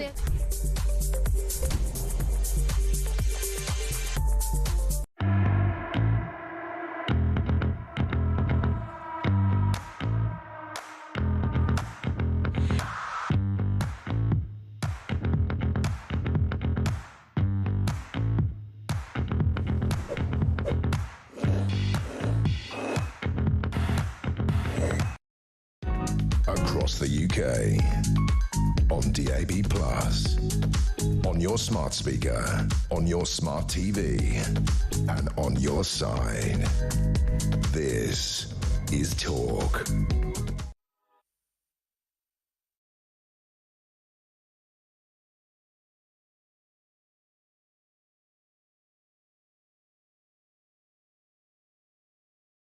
And that delay was down to Victoria, who does the makeup here, who came in, disturbed the presence, totally wrecked everything. But we are back. Plugged in, I think, and returned. I was about to say, before we go any further, we will be back with John in Glasgow in just a second. Meantime, we've got a brand new Voice of Doom. It's a beauty, everybody. Yesterday, we thought we'd got everyone with one that may well go on for, you know, I thought at least a week. But it went, so it's a brand new one today. I haven't heard this myself yet. Have a listen. I can't guarantee that. Wow. I think this is the one that's going to go on for about a year. Remember, you're looking for usually a politician, an MP past or present. But in fact, it could be somebody who's heavily and obviously connected to the world of politics. But think in that ballpark. Have another listen. I can't guarantee that. I don't think anyone's going to know that. I know we've said that in the past and it's kind of gone like that on day one. If you think you know, 87222. If we get a right answer, we will tell you on the other side of the news. If not, it rolls over to tomorrow. Here it is again. I can't guarantee that. I think that's going to be an absolute stinker. That's going to go on forever. One more time. I can't guarantee that. Who's that then? 87222. Hopefully a right answer on the way. Back with you, John in Glasgow. How are you doing, John? I am, yeah, good, thanks. Good. What are your thoughts? Just regarding the nuclear. Yeah. Basically, Lazard's has done a big study on it, and they found nuclear is the most expensive form of energy. Yeah. Because you got to store the waste for thousands of years in places like Sellafield, which employs 11,000 people, $2 billion a year across the UK. So it's not cheap. So that is fact. It sounds like a naive question here, John, but that the cost of to the consumer as you get your bill, factored into that is not just what it costs to manufacture, to transport, to put into the system, into the network, but actually the ongoing after cost, the legacy costs of storage and the like. That's right, for thousands of years.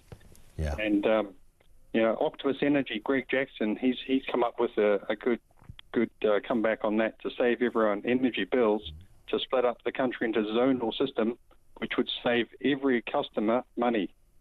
But he's only 25% of the supply, and of course the other 75% they don't want to lose money. They don't want to give money to the people.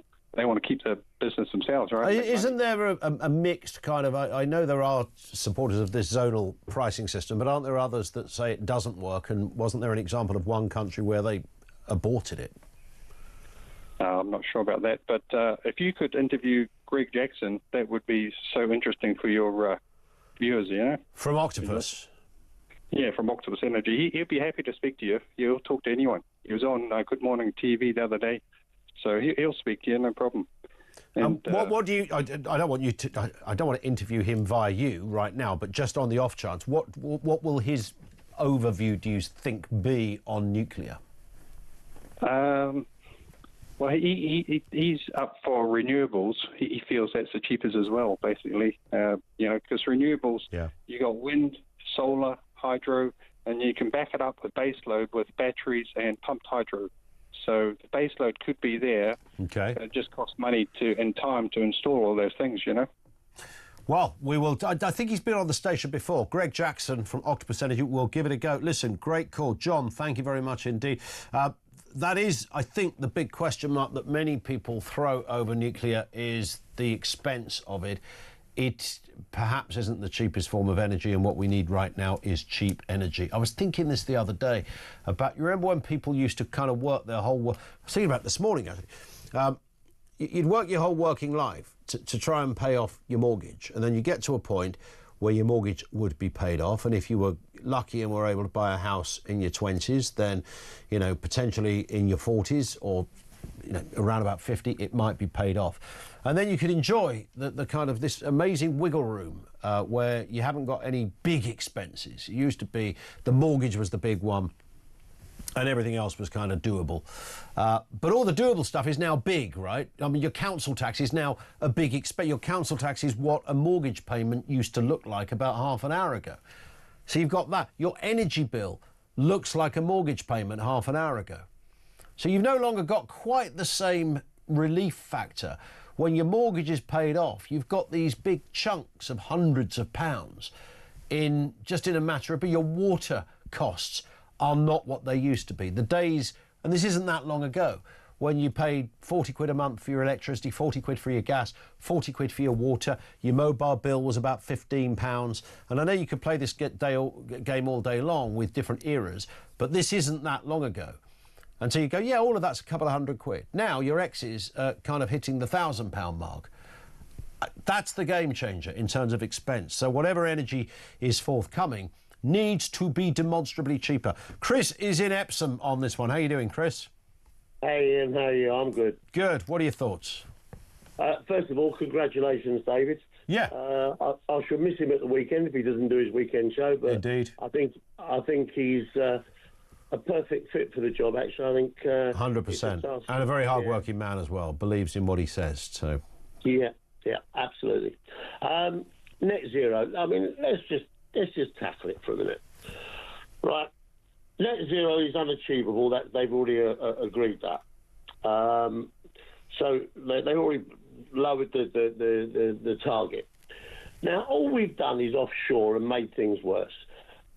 If we were to use the coal that we have with the right scrubbers and filters, do you know the carbon emission is actually 90% less than it used to be, and gas is about half of that.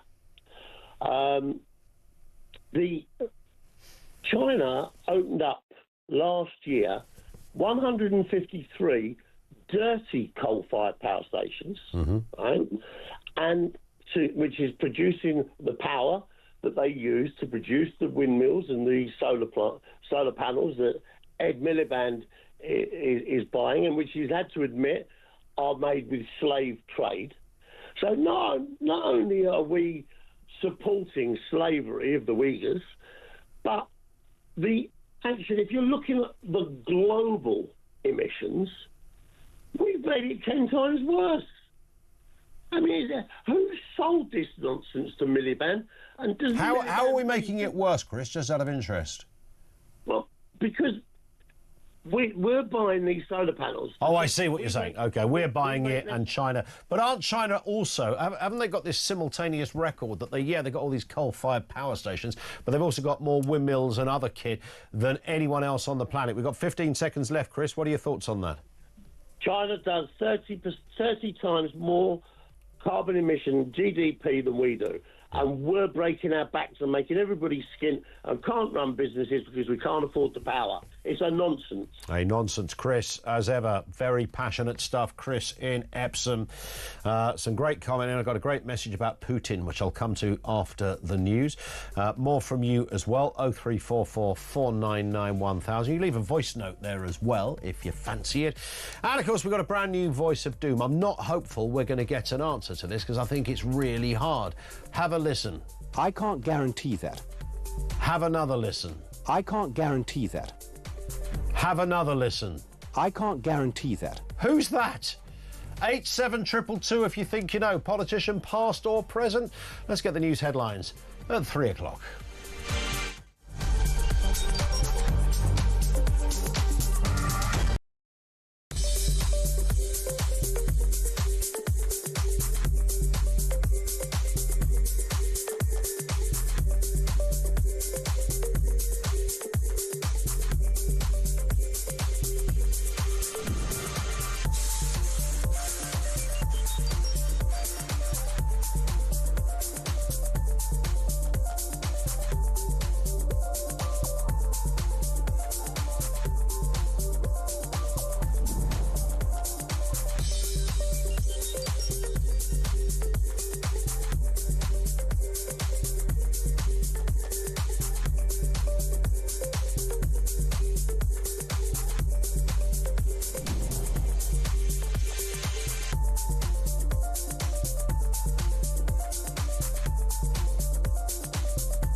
Across the UK, on DAB+, on your smart speaker, on your smart TV, and on your side. This is Talk.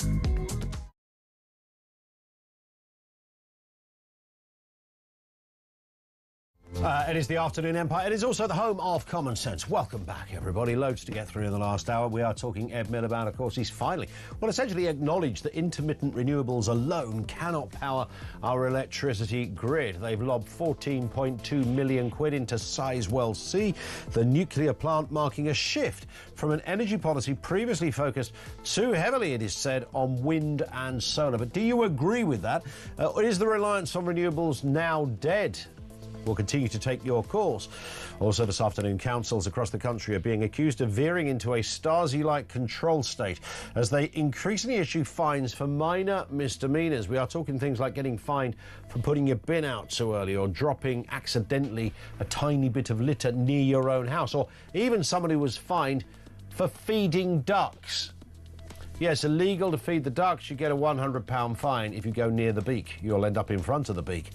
And Eurostar is hoping to bring about a golden age of rail travel with new direct links to Switzerland and Germany, urging passengers away from, or luring passengers even away from, airport terminals. I love the train. I love a bit of Eurostar. If it can take me to other places, I'm all for it, because you have a bit of experience on the train as well, particularly if you have some alcohol.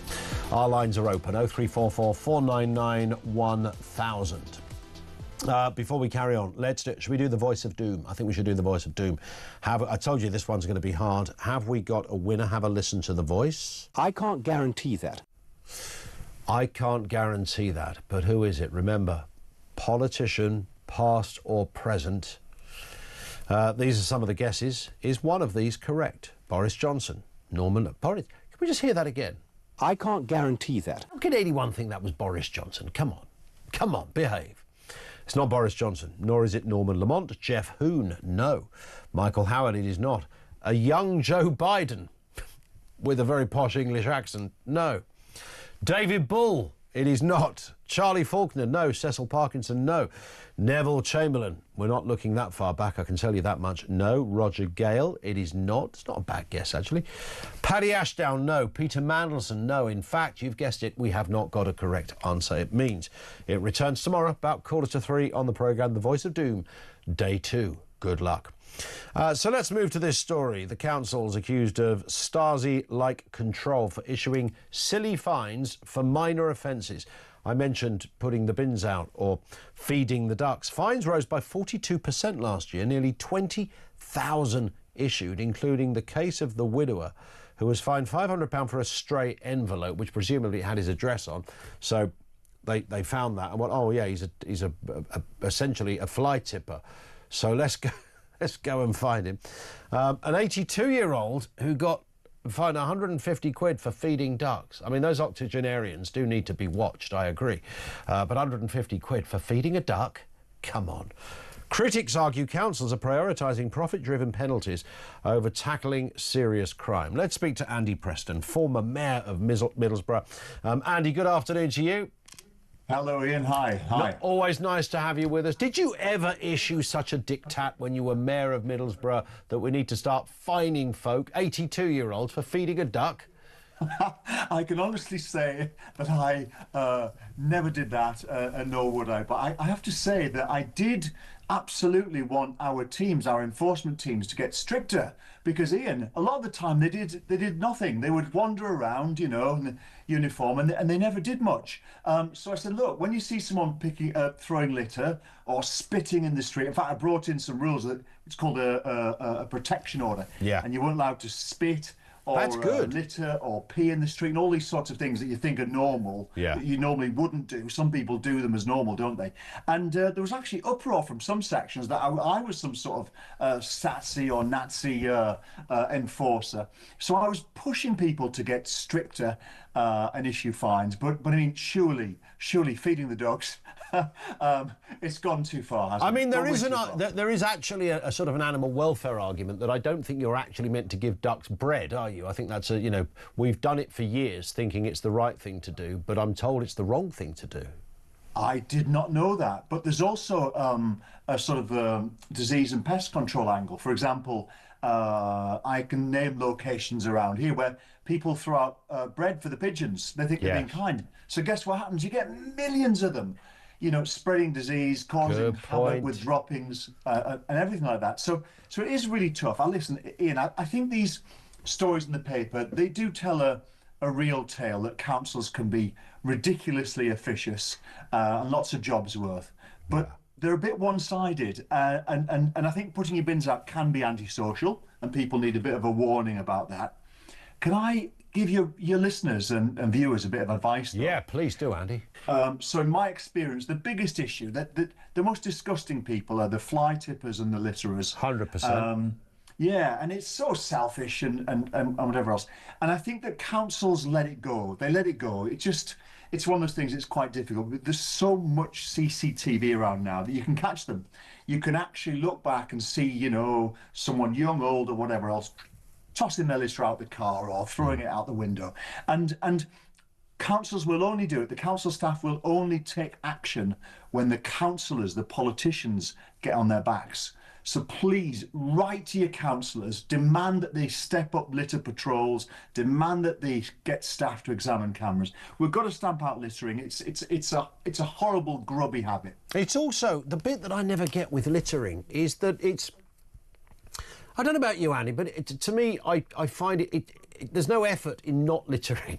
So if you're eating a bag of crisps or a Mars bar or something and you've got the wrapper in your hand, it would, me, mentally, and to throw it on the ground, it's like every part of my instinctive system would reject that, like two magnets opposing. It just wouldn't, it couldn't happen. I don't think I've ever done it, seriously. Yeah, it's so selfish. I think, you know what, if you have a packet of crisps, Ian, and you finish them, it is no trouble at all to stick that in your pocket till you come across a bin. I think those people who throw it on the ground, you know, I don't want to be over dramatic, but they really should be fined and fined hard, because they must learn that it's the most disgraceful, selfish act that ruins the look of streets and of parks. And I hate to see it at the beach. It looks terrible at the beach. When someone just gets up and goes and leaves, you know, half a dozen, you know, gin and tonic empty cans of booze. And, yeah. Oh, it's shocking. It's shocking. I mean, I really want people to write in if they feel up to it, if they're remotely cross about littering, write to your councillor, get them to get on the back of the council, really push the staff, because the staff do what they're told, and unless they're told, they don't do it. Somebody near me, my nearest bin actually to my house, Andy, I clocked this on the dog walk yesterday. Somebody had done that thing of putting their own bin bags next to a bin. So, you know what, we see this every now and again, and clearly they don't live in the area. They'd obviously put some stuff in a bag. You could see a glass bottle sticking out of one of them, and probably the foxes will get to them before a bin man gets there, because the bins don't come till Friday. So that's going to stay there probably for a week now. That, to me, is worth a fine. Absolutely. And do you know what? We used to get in Middlesbrough, and I'm sure it happens everywhere, is that people would, when it wasn't bin day, would put out bin bags out on the pavement and on the grass verge and round the corner. And rightly so, a lot of residents would contact the council saying, you're not going to come and pick this up. But the council's got a really tough decision to make there, because if they remove rubbish that people put out willy-nilly, people are then encouraged to put more out, aren't they? And don't worry about bin day. Yeah, that's so a good point. It's a really difficult question. Because they just think, oh, don't worry, they come and collect it. So exactly, absolutely. No, it's fine, just leave it in the street. Listen, Andy, it's always good to get your views on this. You speak from a qualified position in this area as well. Thank you, Andy Preston, former mayor of Middlesbrough. I mean, you don't want anyone fining an octogenarian 150 quid for feeding a duck, right? That would just be crazy. Or someone whose a letter has drifted out of their recycling bin, so it's got their name and address on it, and then they knock on the door and say, you know, what have you done? But you do what? Spitting, urinating in the street. I mean, that's a mucky affair. Imagine having to turn up to, you know, the shop that you work in on a Monday, and in the meantime, a dozen grisly, filthy old piddling characters have been releasing in the doorway of where you... I mean, that's just mucky. I once saw two guys, and I did a bit of a confrontation on this, lob like a bargain bucket type thing out of their car at the traffic light. They were at the traffic lights, and they just threw the entire thing, and a couple of other bits came out. And I went up to... I said, mate, why did you do that? This was in Bromley, OK? Many of you know that I'm martial arts trained. I dispatched the pair of them. Shallow grave in Hither Green. It's the only way to do it sometimes. No, I didn't, but I had that sense of anger of like, at what point did you go, I know what we'll do, we'll wind the windows down and we'll throw everything out. There was loads of other traffic around as well. It's not like they did it secretly so nobody could see. They really didn't care. I'd throw the book at filth merchants like that. Who wouldn't? Let's go back to your calls. Jack's in Kent on littering. What are your thoughts, Jack? Have you been fined and nabbed? No, I was nearly fine, but what happened, I smoked for my sins, and I was puffing away at a bus stop a short while ago. And when I finished, these two fellows approached me, both about 6'5", both in uniform with yellow badges on. And one of them said, excuse me, sir, we've reason to believe you've just thrown a dog end on the ground. And I never do that because I hate litter. Yep. So what I do, when I finish a cigarette, I always nip it out between finger and thumb and put it in a bag if I've got a bag, or in my pocket. And I explained this to them, and I produced it from my pocket. I said, "Do you mean this one?" They said, "Oh, sorry, sir, we didn't notice that." But I mean, you know, the bus stops especially. It's good you were able to produce the evidence in your defence. Yeah. You know, it's great to know they were on the ball. They'd obviously been parked a short distance away watching this bus stop, because it is awful. You're ankle deep in dog ends and cans and empty packets of one sort or another. And as you say, why people do that, I just don't know. I mean, I find litter tends to attract litter. You get a place that is full of litter, people, you know, it's like having a skip outside the house. Yeah. It's exactly what happens. My little boy said to me the other day, we were on the way to school. It's a short drive to school, and he said there's a dining room table in the bushes, and I'd missed it. I didn't see it, but he clocked it, and I said, God. The next day we went past, there was a dining room table and some kind of chair in the bushes as well. I think somebody had done exactly what you said. They'd gone, oh, right, that's where I can dump it, because somebody else has done it, so I can do it. Yeah, it's hard. I mean, people they sort of seem to think, oh, other people are chucking their rubbish there, we might as well do the same, you know. Yeah, spot on. It is awful at bus stops. I mean, but these fellas were very apologetic. I'm glad they were apologetic. I mean, that's one thing. At least they didn't sort of insist you'd done it. I mean, it's a curious job to have, isn't it? Nabbing people when you personally don't really care. You've got no dog in the race, but there you go. But maybe there is a use. Jack, thank you very much indeed for that. That is Jack in Kent. One here says, that guy who spoke about Putin, that was Bob Seeley, the former Tory MP, was wrong. He lied about Putin. Why do you think they don't play Putin's speeches? Well, because he's a foreign leader and speaks another language. They don't play Macron's speeches either, for that matter. Because all he wants is to be friends with the West. Please play his speeches if you dare. They are brilliant. Well, I don't dispute that if you're a dictator of a country, and he is pretty much, then your speeches are always going to be powerful. Have you ever heard the speeches of Chairman Mao? I mean, they are unbelievable. All of those speeches from leaders, left-wing, right-wing, dictatorial, democratic or otherwise, are always brilliant. Being friends with the West, I think, in fairness to whoever wrote that in, I think there's some very basic things you'd have to do before you could get to the table of friendship. Not locking people up or even murdering them for free speech-based issues. Foreign journalists, people that I've worked alongside in this building who found themselves serving some real rough time in a Russian jail. Not having the old Bill kick the living daylights out of you because you happen to be on a gay rights protest. Things like that. And not having your political enemies dispatched. And I know whoever wrote that's going to go, no, that's just propaganda from the West. I mean, it really isn't propaganda. There's enough of a body of evidence. You know, Russia is Russia. It does what it does. The Chinese do what they do. These are horrendous leadership examples with the most graphic and upsetting human rights abuses. But I don't dispute when Putin stands up and gives a speech. They probably sound tickety-boo. But don't they all? Even Ed Miliband sounds positive on a speech, which gives you a measure of how low the bar can be. 0344 499 1000. This is Talk.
Well, look, you can't put out 90% of a fire. If you do that, it just burns back. And that's really what Israel is dealing with. It has to win over this jihadi menace because they've said themselves that they're going to do October the 7th again and again and again, so long as they can. The only way to solve that problem is to take them out, to obliterate them, to take them away from power in Gaza. And look, this isn't a war that anybody in Israel wanted. This isn't a war they asked for, that they started, but it's a war they've got to finish because they're up against an enemy that doesn't respect human life.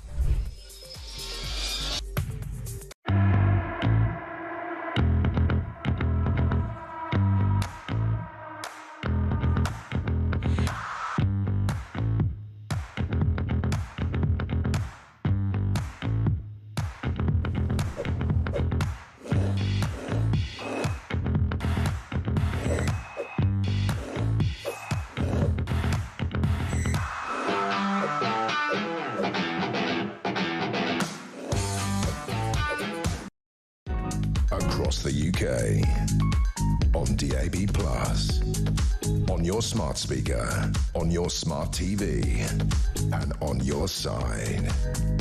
This is Talk. I'm intrigued by the kind of I don't know what they're called. Are they called street? They're not the police. Sort of litter patrols and those kind of characters, and getting fined by them, because I don't fundamentally have a problem with somebody who drops litter or a cigarette butt being for a chewing gum. I mean, there's your worst one, isn't it? Chewing gum. I mean, where do you have to be on the evolutionary scale to think it's okay to gob out your Wrigley's or your Bazooka Joe in the high street and go, yeah, that's fine, that. I mean, aside from the fact the person behind you is going to get it on the bottom of their foot, how annoying and disgusting is that? But it's just, who would do that? So I'd throw the book at those people. That would be like, I'd give those people 31 months in jail, frankly, because that's a severe sentence. And I think I'd probably fine them a couple of £1,000. It's horrible. But then there's the sort of grey areas where I'm sure I watched one of those kind of watchdoggy or something like that, one of those programmes where someone had peeled an orange, and as they were peeling the orange, a bit of the orange peel, you know, and it can be quite awkward. They'd taken the peel with them, but a little bit had been discarded. They clearly were not trying to litter, otherwise they'd have just dumped the whole. And they got followed by these litter people who said, I'm sorry, sir, you know, we've just seen you littering orange peel. And the guys go, what are you talking about, orange? I got it, it's in my hat. No, you dropped some bad. I mean, that kind of stuff. If you've ever been, have you ever had one of those fines for a street misdemeanour? One assumes it would mostly be litter, but you either didn't do it or you did it accidentally. How do you confront that? I regularly see things on social media where there's often a guy, I'm sure there's more than one of these people, who say you don't have to give them your name and they can't hold you. Is that true? Does anyone know? Is that a fact? 0344 499 1000. Is there truth in that? I'm sure there's a guy that goes around areas where they've got the litter police and advises, but no, you don't have to tell them who you are. I'm sure you probably don't, do you? I don't know. Under what authority are they able to stop you and take your name and address? So, what's the answer to that, firstly? And secondly, have you been the person that got the fine, whether it's for the litter or something else?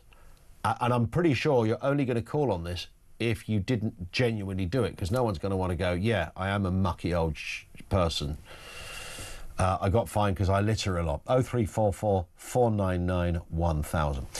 Let's go to Kevin in Basingstoke. How are you doing, Kevin? Net zero, what's happening? Well, I can answer that question. You don't have to give them your name and address. You can just jump on a bus or a taxi and they can't do anything about it. That's interesting. Can they not? They could call the police, couldn't they? The police don't come to that. The police have got so much to do. But I mean, well, you say that. I was once on a train. Going to be there.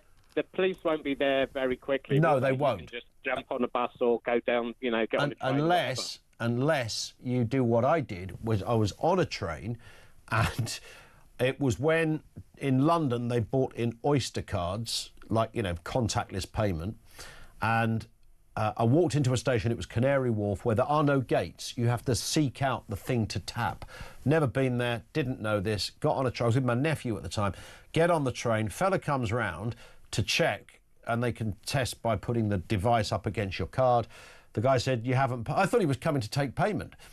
And I said, no, I haven't paid. No, I need to pay you. And he went, no, it doesn't work like that. You haven't paid. I've got to fine you 20 quid. So we get off the train. Unfortunately, there's an off-duty police officer standing, who's on the train as well, who I thought might have me back on this one, but he didn't. So I got fined 20 quid. But you're right, Kevin, you wouldn't get the police out, would you? Generally. No, that's it. It would be extraordinary. Anyway, moving on. What have you got for us? Yeah, Nigel Farage wants to reopen the coal mines. I don't think young people in Wales really want to go down the pit for 8 hours. It's dirty, dangerous, unhealthy. What's he going to say next? He wants to reopen workhouses. Well, it's a seductive and quite comedic comparison. But would you correlate those two things, slavery with the proud working class job of mine? I think gas is the most expensive energy, and all energy is sold at the highest rate on a given hour of the day. Yeah. Yeah, and also, we had North Sea gas and oil, and Margaret Thatcher sold it off, but Norway opens a national wealth fund, which is, I think, is 1.7 trillion pounds. So they're benefiting from their gas and oil. Some of it in the North Sea, of course. Yeah. Well, we didn't sell it all off, did we? We still own some of it. Well, we didn't. We might still own some of it, but we don't do anything with it because we don't want it. Wealth fund, have we? Yeah. No, but nobody else did. To be fair, did they? Nobody else did. Is there a precedent for the wealth fund anywhere else? Well, no, but it was still a bad decision on her part, wasn't it? And also, there's talk about Port Talbot. Somebody mentioned it earlier. I watched a documentary by Political Joe, and they interviewed the First Minister of Wales. Yeah. And he said the reason Port Talbot closed down was because of Brexit instability. People weren't invested in Port Talbot because of Brexit made it unstable. They didn't know, they weren't. I'm sure he would say that, wouldn't he? But, well, they also talked to people that worked there, and they said the exact same thing. And also, I was watching... Wales pretty much overwhelmingly voted to leave the EU, as I remember. Who did? Wales. Oh, yeah, but they thought the vote in the EU would be a benefit. But, I can't see any benefit of leaving the EU. What benefits have we got? It's made... I think our GDP is £100 billion a year smaller. I think it's probably, in reality, too early. I know our economy is doing better than most other European economies, so there's something in that, surely. Well, no, it's not too early. Bloomberg... I think I don't think you'd know... They've all said it. Well, I know lots of people have said where we are now, but I think it's too early to say whether it's a long-term pattern or whether it's something... I said it even before the vote on all of this, Kevin. I can't imagine how we could ever know the success of Brexit for about a good decade or so after... Yeah, but we wasn't sold in that. Nobody said, we might be better off in 10 years' time. I assumed it was a given. I just thought you can't change all of those rules and regulations overnight and then suddenly expect everything to change.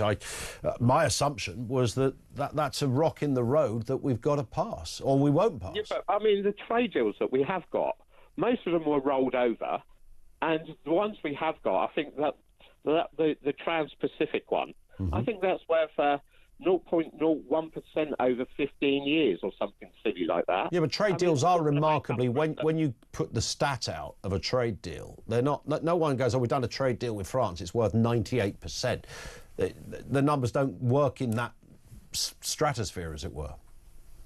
No, but most of the EU is our biggest trading bloc. We used to have frictionless trade. Well, collectively it is, yeah.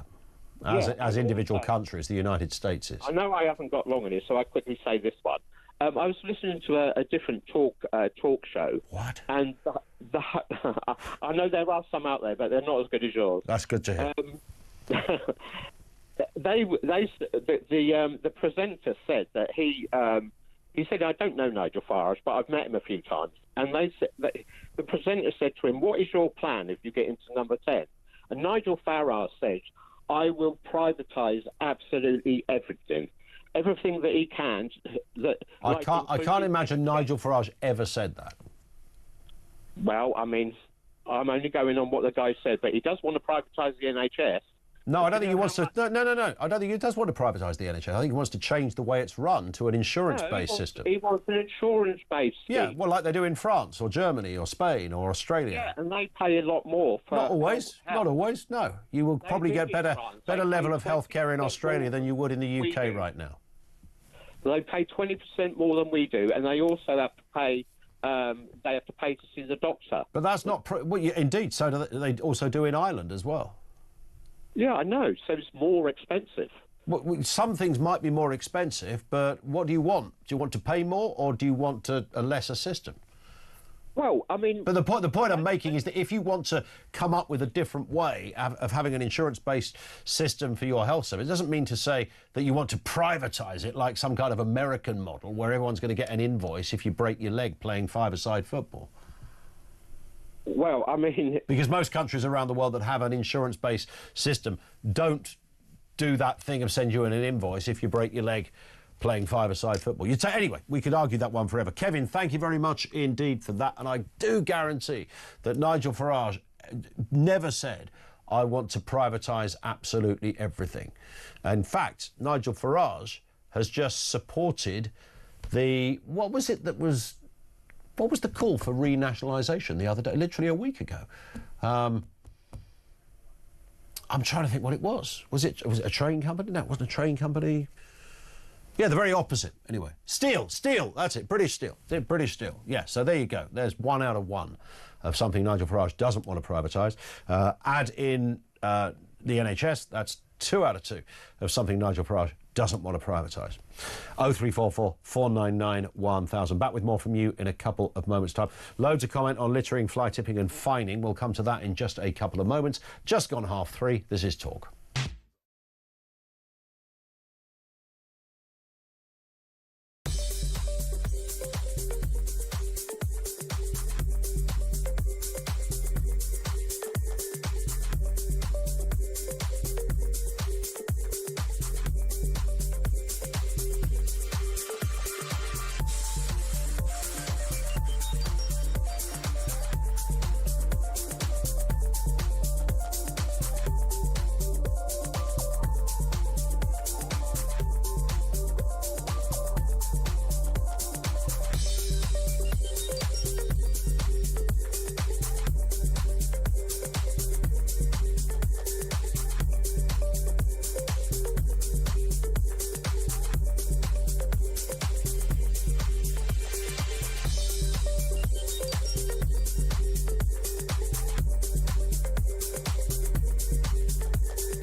Across the UK, on DAB+, on your smart speaker, on your smart TV, and on your side.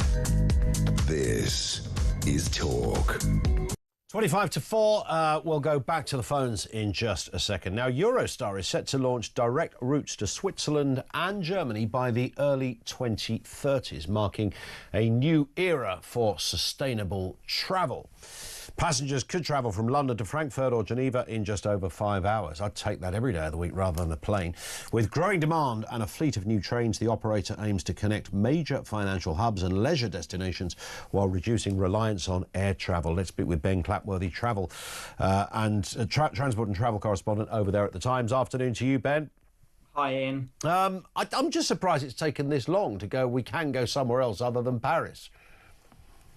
Yes, Eurostar have long had ambitions to do further afield routes. They ran some services down to the south of France before the pandemic, but then with the pandemic combined with Brexit and some of the complications that brought in the short term, they curtailed their operations back. They now run to Paris, to Brussels and to Amsterdam in the Netherlands as well. Now, lots of those problems have been ironed out and they're looking at further afield. They've picked Geneva and Frankfurt because both are financial hubs, but crucially also are of interest to leisure travels. Geneva, a big gateway to ski areas in Switzerland and also France, and Frankfurt, a beautiful city break destination there. And they say that they can see huge demand coming in the future for these sorts of trips. Yeah, I mean, and it is, as I was saying a second ago, Ben, you by dint of your job, you travel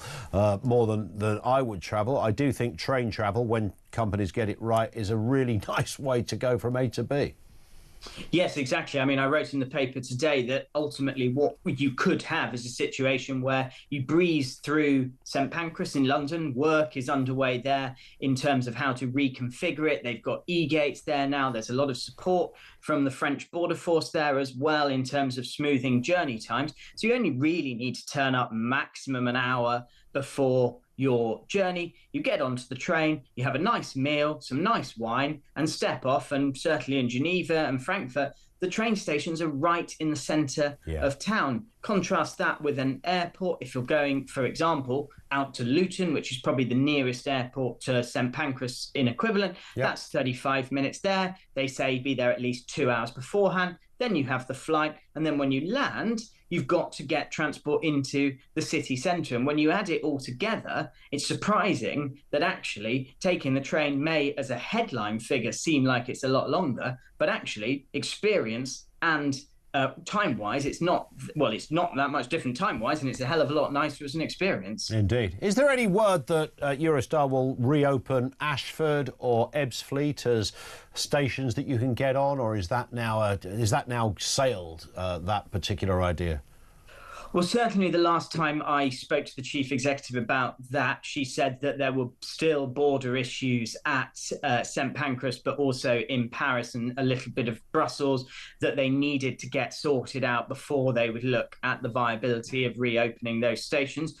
I know that there's a loud vocal group of people who live in the Kent area who would like to see those stations reopened. That's and me. It does in many ways make sense, but sadly at the moment it looks as though Eurostar are prioritising work at St Pancras before that, and it all comes down to border force staff. Of course it does. It's worth asking you about this as well. Apparently Uber are partnering up with a rail operator to launch international rail services as well. I mean, they can just about run taxis. What's going on here? Yes, so actually Eurostar's announcement is kind of in response to a growing interest in competition on the Channel Tunnel route. Virgin Branson's Virgin Trains have expressed an interest in launching services. So has the Italian State Railway and a startup called Gemini, which Uber have partnered with, and they hope to run services as well. Now, none of them have said exactly what destinations they're looking at, but I have to say, I think Eurostar may find itself faced with a competitor. They have had the monopoly on the Channel Tunnel since 1994 when it opened, but I struggle to see that there will be separate train companies operating on the high-speed line down to the Channel Tunnel at Folkestone. Yeah, that would be extraordinary, wouldn't it? A bidding war, maybe. Listen, Ben, thank you for that. Ben Clapworthy, transport and travel correspondent over there at the Times. I think it's great. Going on a train is amazing. When I was a kid, we went to Italy on a train. So we went to Italy. My mate, his dad worked for British Rail, and as you will be aware, back then, they probably still do a bit of it now, if you work for British Rail, you got so many freebies when it was state-run. It was ridiculous. So they never ever paid to get on a train anywhere in this country, and you got like, I don't know, was it like a dozen free international tickets as well to use how you want. So it cost nothing to get there.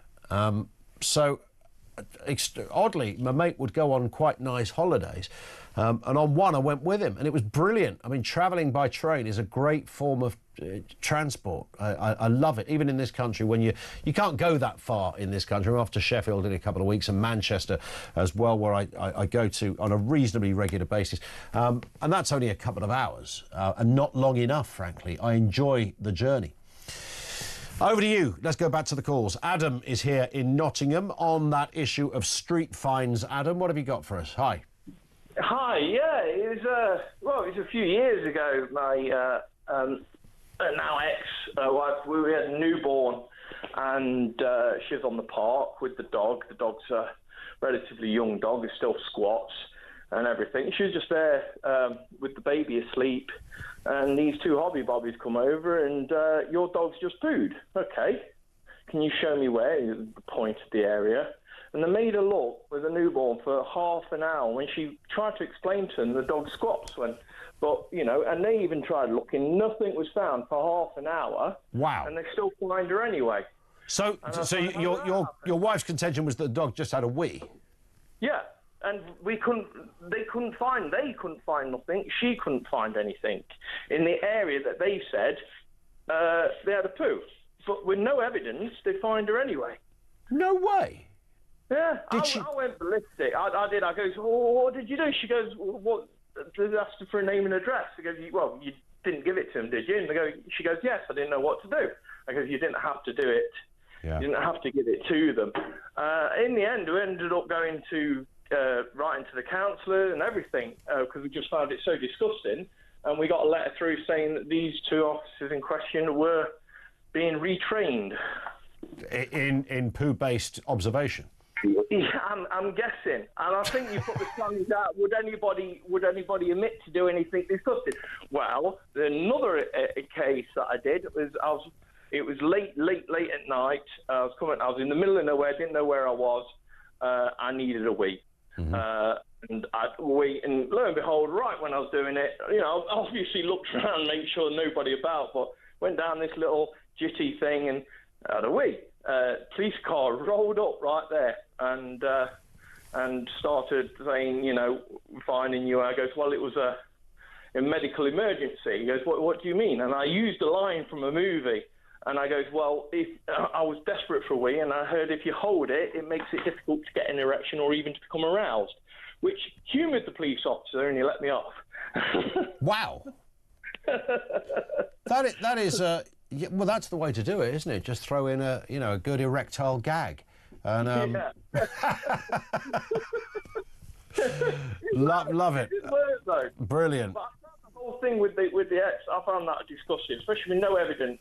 And the fact that they were apparently really hot. I wasn't there, but it was really horrible to her. Yeah. And you can only imagine that someone who's given a little bit of power, and they've got a notebook, and they've probably got some kind of radio attached to their lapel, and a fluorescent jacket of some sort, and a word on the back that looks like the word police but isn't police, and it can be intimidating. But you're not together anymore. Is that why? Was it over this? No. He's an artistic control freak. Yeah, apart from when it came to litter people. Funny that, isn't it? Adam, thank you very much indeed for that. Adam in Nottingham.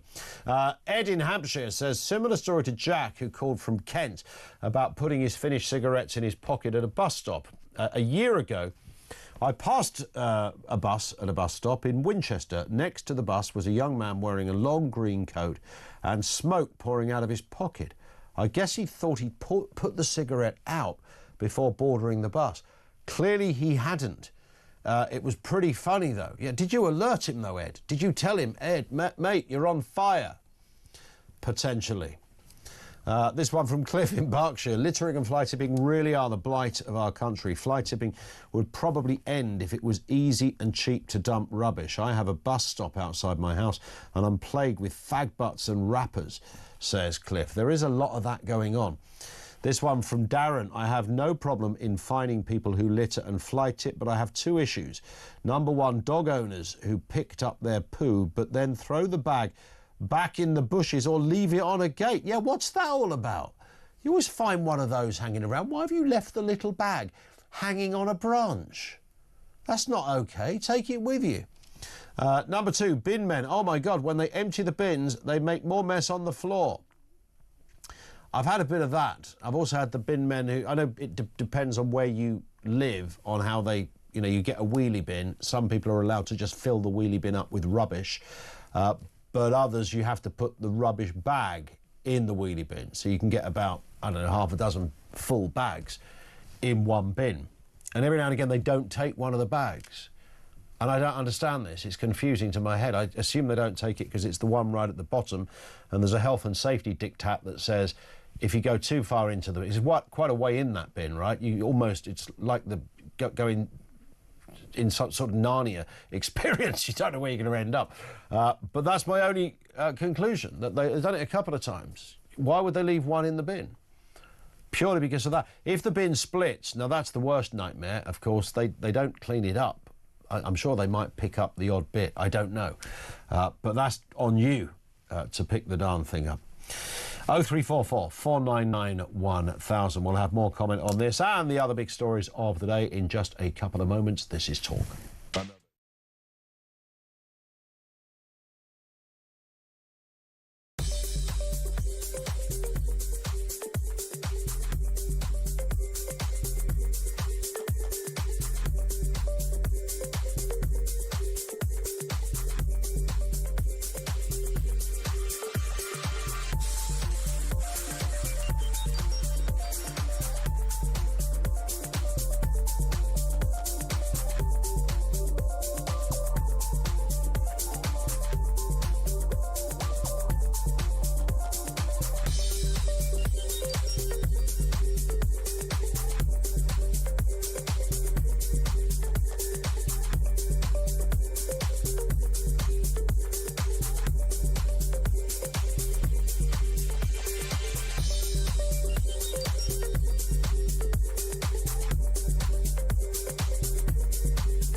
Yeah, and if you think about the actual cost of this, you know, today Rachel Reeves is saying that the overall cost of the winter fuel payment from making it universal to now making it means tested is going to be £450 million a year. Now, that is a tenth of what we're currently spending on migrant hotels. It is an absolutely enormous sum going basically going to the wall every single year. Meanwhile, we're being told to tighten our belts and other things. And so I think that there is just an overwhelming sense in this country now.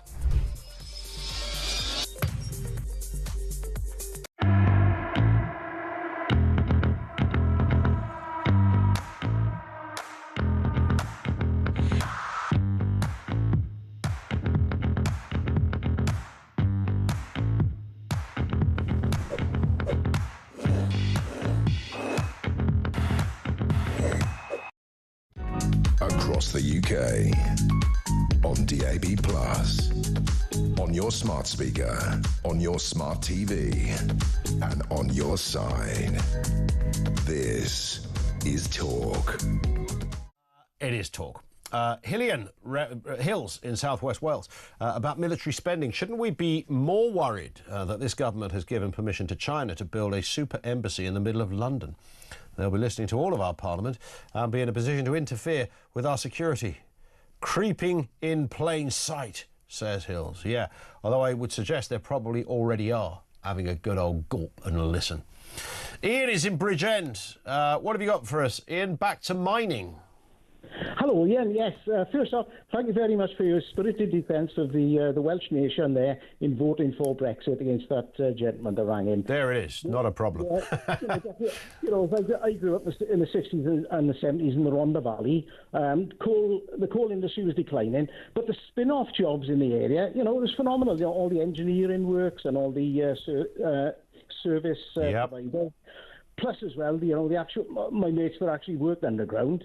They were earning about 3-4 times as much as I was every week. It was a brilliant time. Yeah. And, I would imagine certainly back in the day before things were slightly more modernised. I mean, men didn't live long years who worked in mines, but things got better, and I think there are parts of the world now.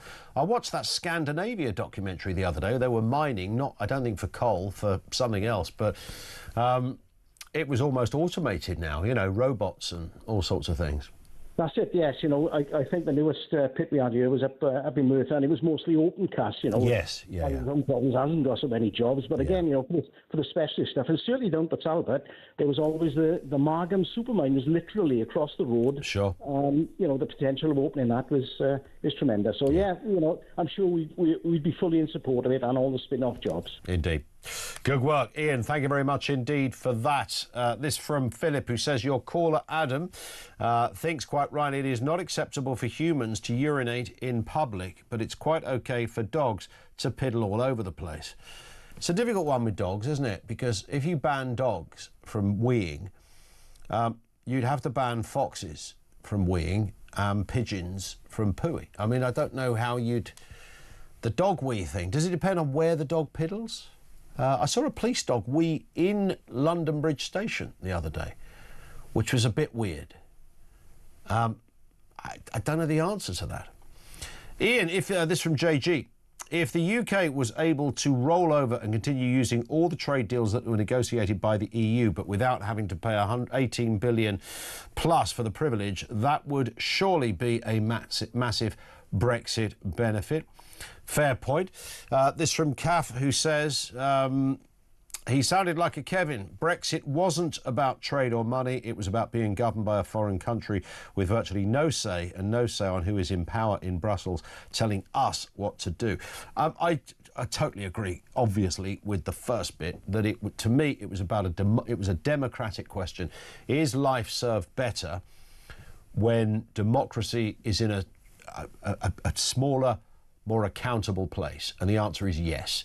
And if you build monolithic bureaucracies like Brussels and Strasbourg, then you're in the wrong journey. You're in the wrong lane on the journey of life. That would be my thinking. It was just too big. In terms of us having no say, I mean, that's a tricky one, because we did have as much say as anyone else has. We were part of the club, and a big part of the club, despite the way some people sold it.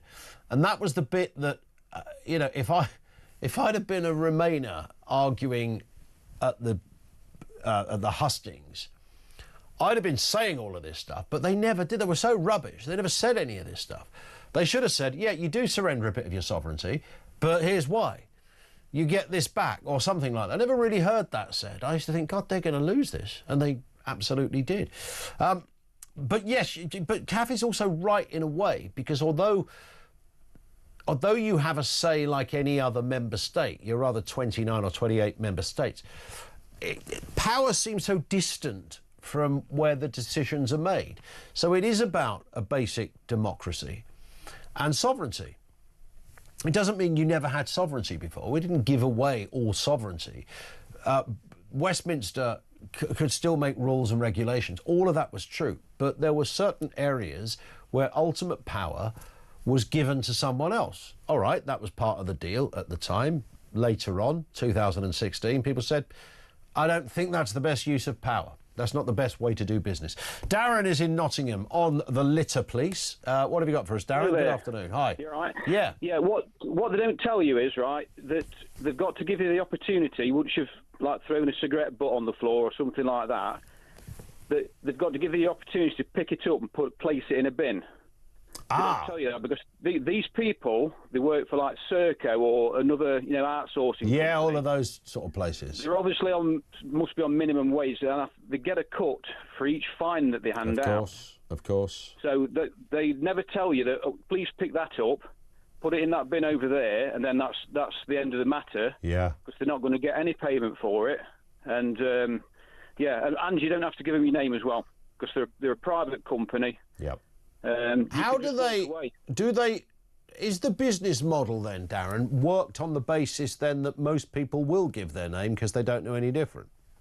Correct, because they look like they're dressed up with walkie-talkies. Like they look like something, don't they? Yeah, they look like they work for the council, and in fact, on the badge, it'll say we work for whatever, Capita or Serco or one of those outsourcing companies. Yep. And they're just in it for the money. Yeah. Whereas in actual fact, they must tell you, well, there's a bin there, pick it up, put it in that bin, and that's the end of the matter. Yeah. So, but yeah, most people, like anything else, if you think they've got authority on you, then you're going to do as you're told, aren't you? Well, it's the power of the high-vis jacket, isn't it? If you stuck a high-vis on and stood at the end of your road directing traffic, they would go exactly where you told them to go, even though you've got no authority. Love it. Darren, great stuff. Thank you for that. Rich says, never accept a fine from any council staff. If dog fine and if you got fine for your dog and it wasn't you, ask for DNA evidence. If it was you, you should be picking up after your dog. Martin in Whitley Bay says, street fines. My partner was in Bournemouth with a mate of hers about 5 years ago, dropping their fag butts on the floor. Some jobs worth in a uniform approached and fined them on the spot. When she told me, I said, you should have told them to jog on. Challenge him. You don't have the power of arrest or to detain or ask for personal details. Who do you work for, etc. I'm aware there's scams in major cities where people don a uniform and issue bogus on-the-spot fines. There's money in it, and too many go along with it. Although, in fairness, Martin, nobody should be dropping fag butts in the street. I heard the phrase DNA and came running in. What was it? Absolutely. Yeah. What's going on? How are you, dear? What is going? All good at this end. Yeah, what's happening? Well, you know what's happening. I was in makeup, and the makeup lady who will remain anonymous is getting married on Friday. She is. She talked about men in this building that she's attracted to, and you again came top of the pile. She says that you're sassy. She says there's something about you that... Sassy. What does sassy mean? Sassy. What does actually sassy mean? Yeah, what does sassy... Adam, come on, get a What's the dictionary definition of sassy? You thought he'd have been on it, wouldn't you? Sassy. S-A-S-S-Y. Not S-A-S-I. So, yes, loads going on today. But what's bitten? I mean, my thing is, we're just going to have a bit of fun. Greta's been deported. Apparently the flight wasn't great. No, she's been kidnapped. Yes, kidnapped. What's the worst flight that you've ever been on? And who's the worst person? I mean, imagine being on a flight with Greta Thunberg, honestly. Oh, my goodness. I had to use the dump button on several people saying, I'd like to put her over my knee and smash it. It does. I mean, you can excuse me, pilot. There seems to be a goblin next to me. Yes, there's a goblin on her way. I love the Swedish. She said, listen, you went, it's your problem, deal with it. You're looking for a definition of sassy. No, Adam's given me the definition, but it hasn't updated on the screen in front of me. This never happens. No, it never happens. And it makes you look useless, doesn't it? The screen update, yes. You know, the producer does the job, but the screen update doesn't work. Correct. Bit of drama downstairs in makeup. Somebody had a shower, and the control room's now pouring water. That was quite interesting. Somebody had a shower now? Yes. Really? Don't start. Did you have a shower down? No, I don't have a shower. There is a shower down there. There is a shower down there. It used to be, yes, it used to be functionable in the old days. Functionable shower. Not now. Come on, then, help me out. What's sassy the big means story? lively, bold and full of spirit and cheeky. Oh, you cheeky.